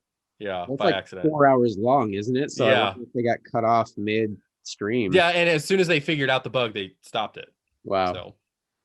So, but the early reviews are surprisingly quite good. Yeah, even from the critics. Yeah. And Meg and I were talking about this a little earlier because I was asking her, like, did she have any interest in watching this with me? And she was kind of like, she's kind of like the same position she has with Walking Dead. Like, she might be here knitting on the couch and catch a glimpse of it occasionally, but I'll be the one invested in it. But I was explaining to her, there was a interview with Deborah Snyder, Zack Snyder's wife, this past week, or maybe just in the last few days, that came out, and she was discussing more about it and how it all came to be, and the unfortunate tragedy with their daughter and how everything. Yeah, that is so wild. Yeah, but as far as the movie itself and the structure of it, she confirmed they only had to actually shoot one new additional scene. Yeah. And everything else is from the cutting room floor, which is like 75% of the movie. The original way that they shot it was edited out by once Joss Whedon took over and he reshot everything. So it's, and the tweets from these early reviewers seem to confirm that, yeah, this is a whole new experience. So one thing I want to add to that, though, is that a lot of the movie also hadn't even been made yet, because a lot of that stuff was animatics. A lot of the stuff that was done was animatics and was green screen footage and animatics of CGI sequences that had yet, which, from these movies we know is a considerable amount of these films. So like a lot of the film hadn't even been constructed yet. So like back when people were saying release the Snyder cut, like you can't just slap on green screen footage an animatic, it's not how that shit works. So like there was significant amount of material that needed to be constructed, period, on top of the footage that had already been shot.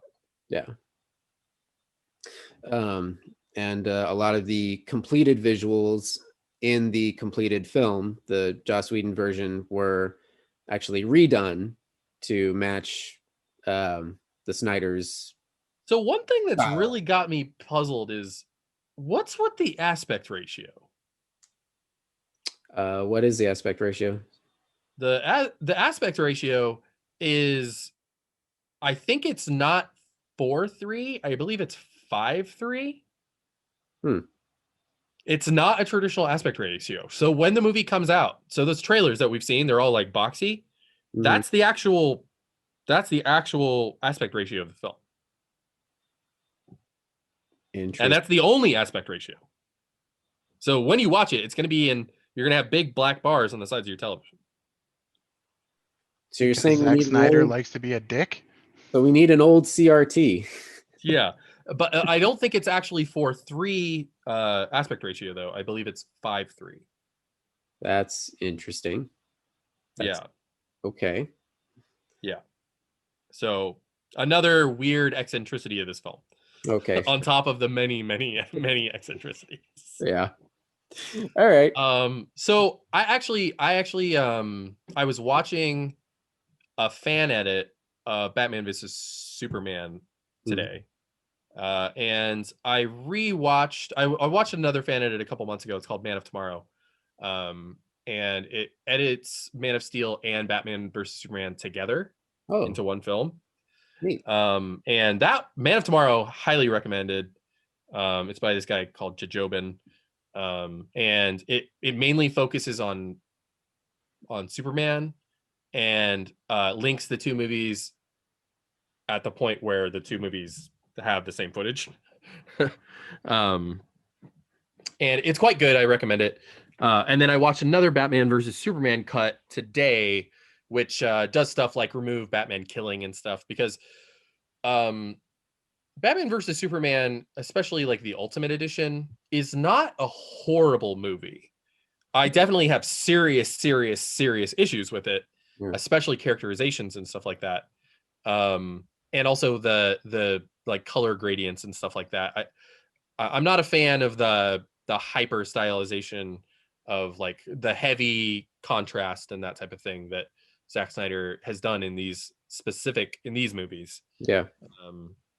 Just because there's a certain look that these movies I feel are better with, and the weird hyper grainy contrasty stuff that just doesn't work, I feel, for this tone or for these types of movies. Maybe for the tone that he's going for, but not for a Superman movie,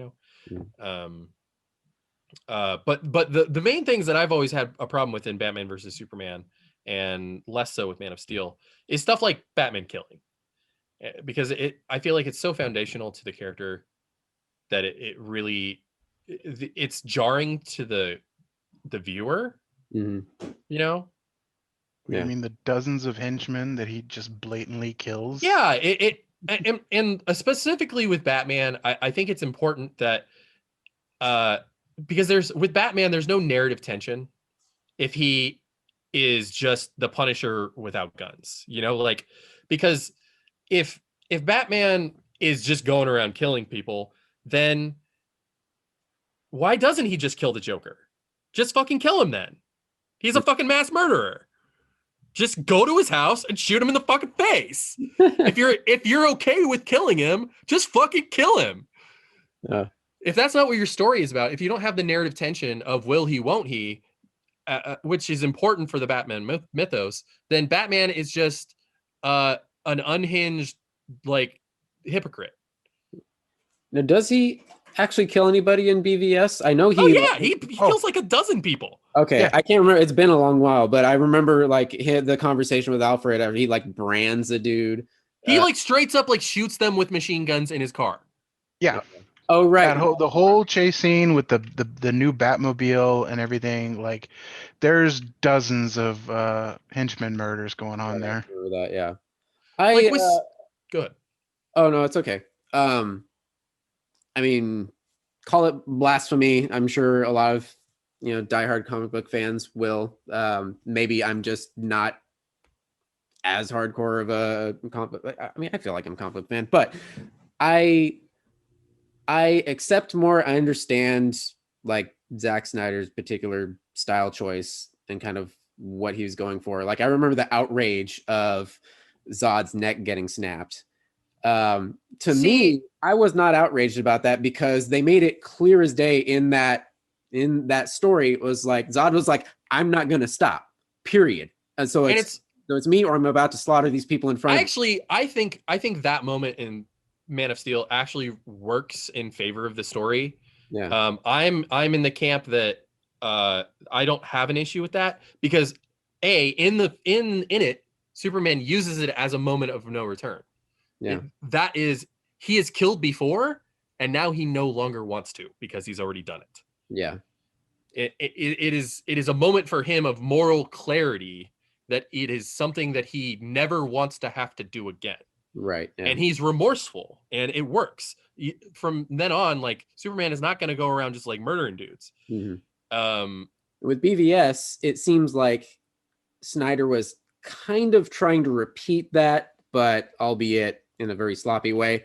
With Batman, like he's already 20 years into his crime fighting. He's grizzled and tired of the fight, and he's just like he's been slowly lurching into the dark side. And I think the point of the story is Superman bringing him back. The hope of the morality of Superman sacrificing himself for the greater good finally makes Bruce turn back to the light. Except that doesn't really happen in Batman versus Superman. It happens in Justice League. Right. Yeah. And as a whole, like I definitely get the narrative that they're going for in Batman versus Superman, but it's so unwieldy and it takes so long to get there. And there's so many questioning moments up until that point. And it's not, the script is definitely a mess, especially the theatrical version. Yeah. The Ultimate Edition, which is way longer, makes it a little bit more clear, but also it's way fucking longer. Yeah. Now we have actually a fan edit that our friend and old podcasting buddy, David Harding, actually made himself. And cool. Gave to us on a Blu-ray, which I actually really enjoyed. I watched it, and he does a lot of tweaking, but effectively the bulk of it is he re-included everything in the Ultimate Edition, which makes the entire plot much more clear. It makes way more sense than the the theatrical version is a mess because it was shortened down with very, very, very important story beats. Yeah, they basically took, for the theatrical edition, it seems like they took very important story beats, dropped them on a cutting room floor so they could shoehorn in all of the Justice League shit. And David Harding's fan edit reverses that decision and cuts out all the unnecessary shoehorning of the Justice League and just returns the cohesive story. So I was watching the fan edit earlier today, and Batman versus Superman is not a great movie. I'm just gonna be. It's clear. It's clear to me. It's clearer now because now I've seen like 4 or 5 different fan edits of Batman versus Superman, and weirdly enough, Batman versus Superman is one of the movies that fan edits actually significantly help the film. From my perspective, the fan edits some of the best fan edits that I've seen have been of this movie, but they don't make the movie good. They don't make it like The Dark Knight or Batman Begins. It's a very flawed story with some very troubling characterizations, and the weird tone is persistent throughout. Like there's a whole thing about the jar of piss and Granny's peach tea or Grammy's peach tea, and there's just this very strong sense of just a meanness to the whole universe. And I understand that like Batman lives in this like horrible existence where Gotham is like it's just falling apart, but Snyder's tone for this movie does not work. It does not work at all. His story choices and Chris Terrio's like writing decisions really muddy what could have been a much clearer story about like gods and men and Bruce's failure to be able to, his like impotence and being able to stop what he sees as this god. It's very muddied and it doesn't work very well even with fan edits. Man of Steel is a much clearer and I think a much better movie. I enjoy Man of Steel quite a bit. I love Man of Steel. Yeah. It is about 45 minutes too long in the action sequences, especially the last third of the movie. Just oh my god, just cut that shit down by like a third, seriously. And they're like, but the rest of the movie I think is good. I think there's some really interesting ideas about Superman. I think it updates the story quite well. The Pa Kent stuff, people got all riled up and like, oh, you might have to let people die, and it's like, he's a fucking alien, dude. They're gonna experiment on him. Given the logic of the movie, that's not an unreasonable thing to ask. And I feel like Snyder sort of got to do what he wanted with Batman versus Superman in a way that was too much. But it's very stylistic and it's a clear vision, and that is not what Justice League was. Yeah. Apparently, according to the early reviews, his vision has been restored. So whether you're agreeing with that's or not, it is definitely 100% him. And that's why I'm actually that's why I'm excited. I mean, I hate his Watchmen. I absolutely think really. I hate his Watchmen. He totally misunderstood the entire story. He literally did the exact opposite of what the story is by choosing the wrong characters to have as the framing device. He took an objectivist and have him become the main character. And the Watchmen is a tale that is against objectivism. This sounds like a discussion that would last a whole other 2-hour episode of getting off topic. It is. So let's not go down the Watchmen rabbit hole. And anyways, so what I'm saying is that I don't like that film. I do not like, and I rewatched it recently, and it is cringy as fuck. And there's a lot of really like very uncomfortable moments in that movie, and not in a good way. And Man of Steel was tempered a little bit more. You could tell that he was being reined in by the studio significantly more, but it was such a bold vision that they let him do whatever he wanted twice. But then by the poor reception of Batman versus Superman, they started going with Justice League. Wait, should we let him do whatever he wants? And then they fired him. Well, you keep saying that, and I keep seeing reports of he left because his daughter committed suicide. And I've seen those same reports, but all the reports that I've seen was that they had fired him before that even happened. Okay. All right. And that everybody involved said, well, this is a good time to go. Well, I guess Thursday we will find out what this has all come to fruition. And sometimes when, he's had a few years, Batman or Justice League was 2018. Yes, I believe. I mean, that was 3 years ago now. 2017. 2017? Yeah. Wow, that was 4 years ago now. Yeah. He's had some time to think about this, and he's had time to reevaluate the failures of Justice League, and he's had a lot of time to evaluate Joss Whedon's failures on Justice League, because Justice League is not a good movie, and it's mainly Joss Whedon. A lot of it is Joss Whedon's fault. So he's had some context, and he's had a lot of time to compare and contrast what worked, what didn't, to solidify his vision and figure out what he really wanted to do with Justice League. So this may be a situation where, because of the extra time and the ability to look back on what he did and did not do, he's able to go like, you know what?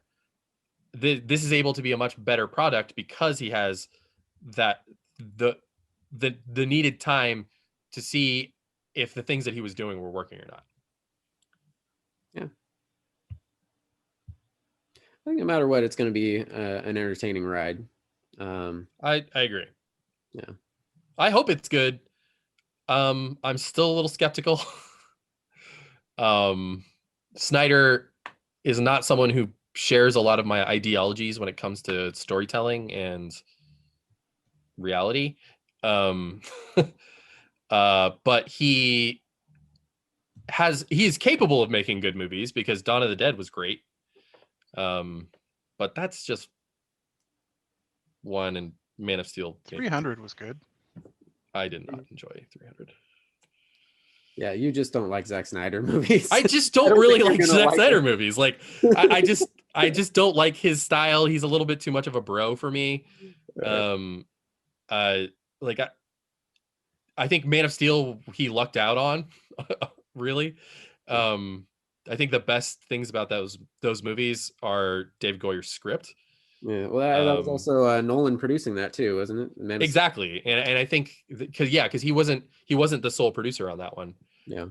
And I think a lot of that was Nolan's influence, very much so, definitely. Yeah.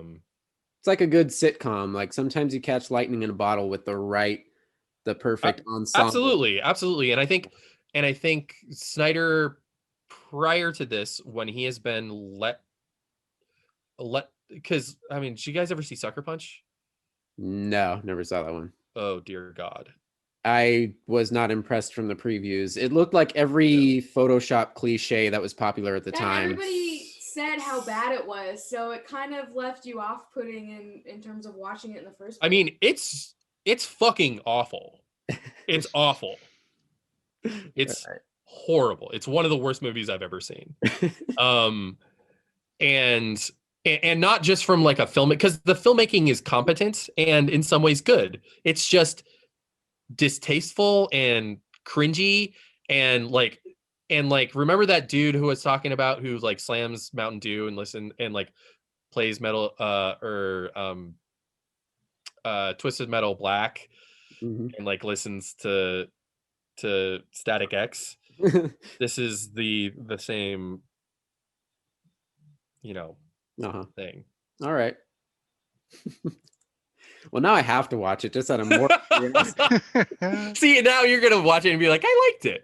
Yeah, I'm the eternal, like I'm the geek optimist. I'm like, oh, this character was fun. Yeah, what are you talking about, Byron? Tony is way too forgiving with things. Juggalo Joker can go fuck himself, though. That's where I draw the line. Geez. See, and weirdly enough, the Juggalo Joker thing, I did not hate. I thought it was silly, but I was like, I don't know, the Joker. He's not. The Joker isn't like someone who's like very tasteful. Like he wears people's skin as a mask.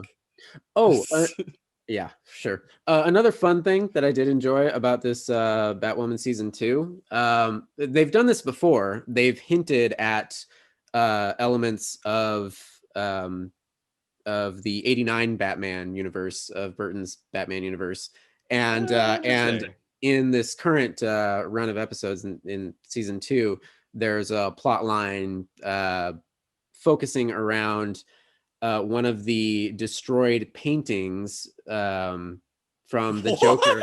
Yeah, Jack Napier Joker. They specifically say repeatedly Jack Napier, the Joker, and one of the destroyed paintings, and they're trying to find it for reasons. Wow, that is like almost reason enough for me to watch this show. It's that one element, like everything else is. Because I mean, I am a big fan of Batman '89. I'm just generally a big Batman fan, but it's so weird because I go through these like waves of like liking and not liking Batman '89. Like back in like 2005, 2006, I was like, I don't like it now because it's not comic accurate and he's killing a bunch of people. And then I was like, yeah, but it doesn't matter because it's like stylistic and actually pretty badass and amazing. Sometimes you just gotta dance to Prince, and yeah. And I rewatched it recently, and I'm like, these movies are fucking amazing. They're just fantastic. Especially Batman Returns. So, and then like, DC announced that they're bringing back the Batman '89 verse in comic form very recently. There was a pitch a couple years ago that they passed on that was effectively this. But it turns out I think they picked up the pitch like blew up online when people found out about it after they'd passed on it, and I think they saw that it was so popular, and now DC is doing this whole thing where like all the various cinematic versions of Batman exist in the DC multiverse. Yeah. I mean, we talked about this a couple weeks ago that like we're still getting a Batman movie with Michael Keaton. Yeah. and Batfleck. Batfleck. Yes. Like that is still like it's still weird to me that we're still going to see more Snyderverse stuff, even if it isn't another Snyderverse movie. But now, who knows if this movie is as good as the critics are saying, or the rumors are saying, we might actually get another Snyderverse movie. I mean, they've changed directions a million times over. I mean, it's honestly, I wouldn't be surprised. DC is absolutely just throwing everything at the wall and seeing what's sticking. I mean, that is absolutely their approach to filmmaking right now. Hey, if they're throwing Michael Keaton at the wall, I'm game. That's it. Yeah, I am down for it because he was great as he's playing another flying like winged creature. I still have to see that one. I have not seen Birdman. Birdman is great, and played Vulture. Yeah. Did we mention that before on? I might have mentioned this before on the podcast, but a little tidbit from an interview from a few months back. Tom Holland, our beloved Peter Parker, actually said that on the set of Spider-Man: Homecoming, when they were doing their scenes, Michael Keaton would whisper into his ear, "I'm Batman."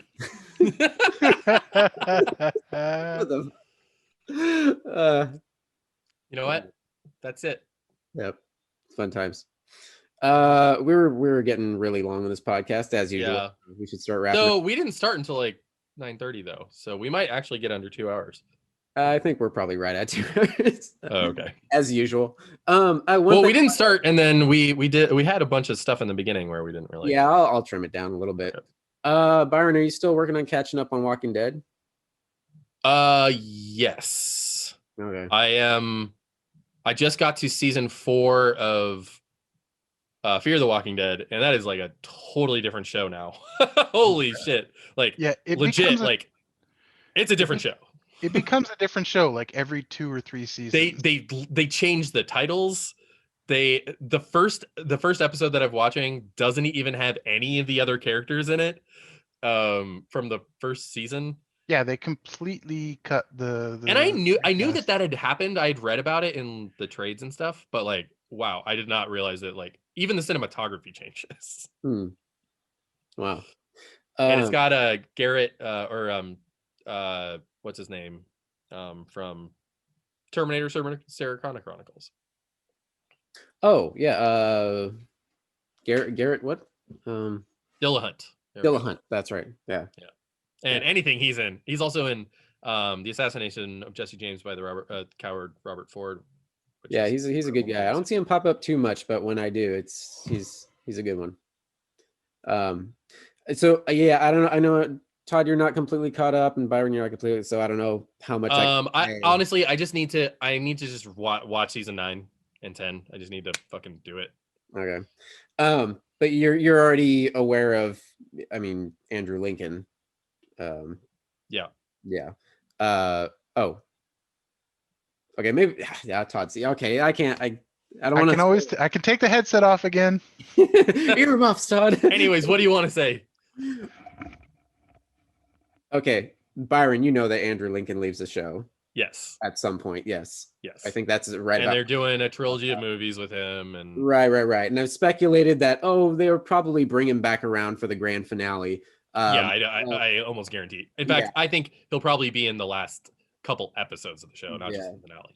In this latest episode, we see a big backstory, it's a big flashback episode, because after Rick leaves, there's a big time jump. Yeah, there's like 6 years or something. 7 years, I think it is actually. Oh, wow, yeah. A big time jump, yeah. And we finally get in this last Sunday's episode. It's just Carol and Daryl, and it's a really cool little like buddy story between them. And there's like supposedly they're getting their own spinoff too. So yeah. So this episode, they're kind of sorting out their shit with each other. They've got beefs for various reasons, but it also reveals massive backstory of like what Daryl was doing all that time, and basically he was just looking for Rick. Like that's what I read. He was looking for the body or whatever he could find, and it's the way they structured it. It makes the reunion like inevitable. It's like, oh, clearly, it's just a matter of time. Yeah. I mean, I'm sort of interested to see what these movies are going to be like, because like I feel like having Walking Dead movies with only him is going to be unsatisfying. Yeah. Well, I can't say anything else, but there's another main character that goes off looking for him. Oh yeah. So yeah, I think I heard that's about it. By the way, I find it funny because there's a mirror behind Todd, so we can actually see what he's doing on his computer. And he's been playing games this whole time. Of course I have. Are you playing Yoda Stories? No, I'm not. I should be. You heard that? Did you hear everything Tony just said about Walking Dead? No, you got closer to the mic and your voice came through real clear. Oh, okay. Meg's shrill voice came through the microphone. All right. I think that's it. I think that's it. Yeah, we should wrap it up. Oh, a couple of small, quick headlines, just really very quickly. I saw Carrie Ewells, I believe that's how you pronounce his last name, the Dread Pirate Roberts, Wesley. He announced on Twitter that he is actually joining Mission Impossible 7 and 8. Wow. Yeah, I don't know if they've already finished shooting with him or this is very recent, but wait, who is this? Carrie Ewells. Dread Wesley Roberts? from Princess Bride. Yeah. Robin Hood Men in Tights. Fucking okay, yeah. That one guy from Twister. Saw, yes. The dick from Twister. The dick from Twister, yeah. And Liar. The Claw. Oh, what yourself. Man, it's such range in acting. Yes. Jeez.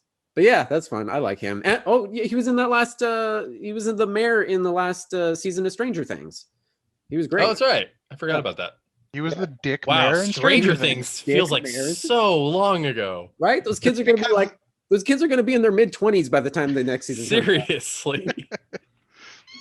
Okay. Drake will no longer be interested in the main actress. When we stop recording, I have an interesting story about Stranger Things. Okay. And one final tidbit that's going to sound out of the blue, but That's cool. Here's a fun one. I think we touched on this last episode. I'm not sure, but the CW, back to CW again, are doing a live action pilot of the Powerpuff Girls. Whoa, really? Yeah, and we get Agents of S.H.I.E.L.D. alum Chloe Bennett, our Sky / Daisy Johnson / Quake. Dove Cameron from that Descendants show, and Yana Peralt from Jagged Little Pill. I don't know what that is. I don't know. I don't know them too. All I know is Chloe Bennett. But yeah, they are the leads announced for the live action pilot for the Powerpuff Girls. And it sounds bonkers. When I read the premise, essentially, like it's they built into the story that essentially they were like these childhood superheroes. And they've since gone their separate ways and have grown and kind of like, distanced themselves from each other. But then the world's in trouble again, so they end up reuniting. It's sounds bonkers enough to work. I'm intrigued at least. So that's crazy. Jojo, what's his name? Mojo Jojo. Mojo Jojo is in it. And that mayor with the goofy voice, like Powerpuff Girls. And the I forget. See, it's been so long since I've watched it. What was the devil character that was always in pumps? Oh yeah. Fuck, I don't remember. God, what's next? We're gonna get a live action Dexter's Laboratory or something. Oh, man. I wouldn't. Yeah, or live action Johnny Bravo. Johnny Bravo with The Rock that was rumored for a million years. Oh fuck yeah. I would watch that. That'd be worth at least a movie. That was watch 2 hours of that. In fact, that came really close to happening for a while. The Rock is Johnny Bravo? Yeah. Oh wow. Back in 2007, 2008. I'd watch it. Yep. Right after he did Walking Tall and stuff. Oh yeah. It's a good movie, surprisingly. Yeah, it is good. Walking Tall? It's fun. Yeah. All right, kids. Better put a cap on this. Thank you for joining. This is Tony. This is Todd. This is Byron. And Meg.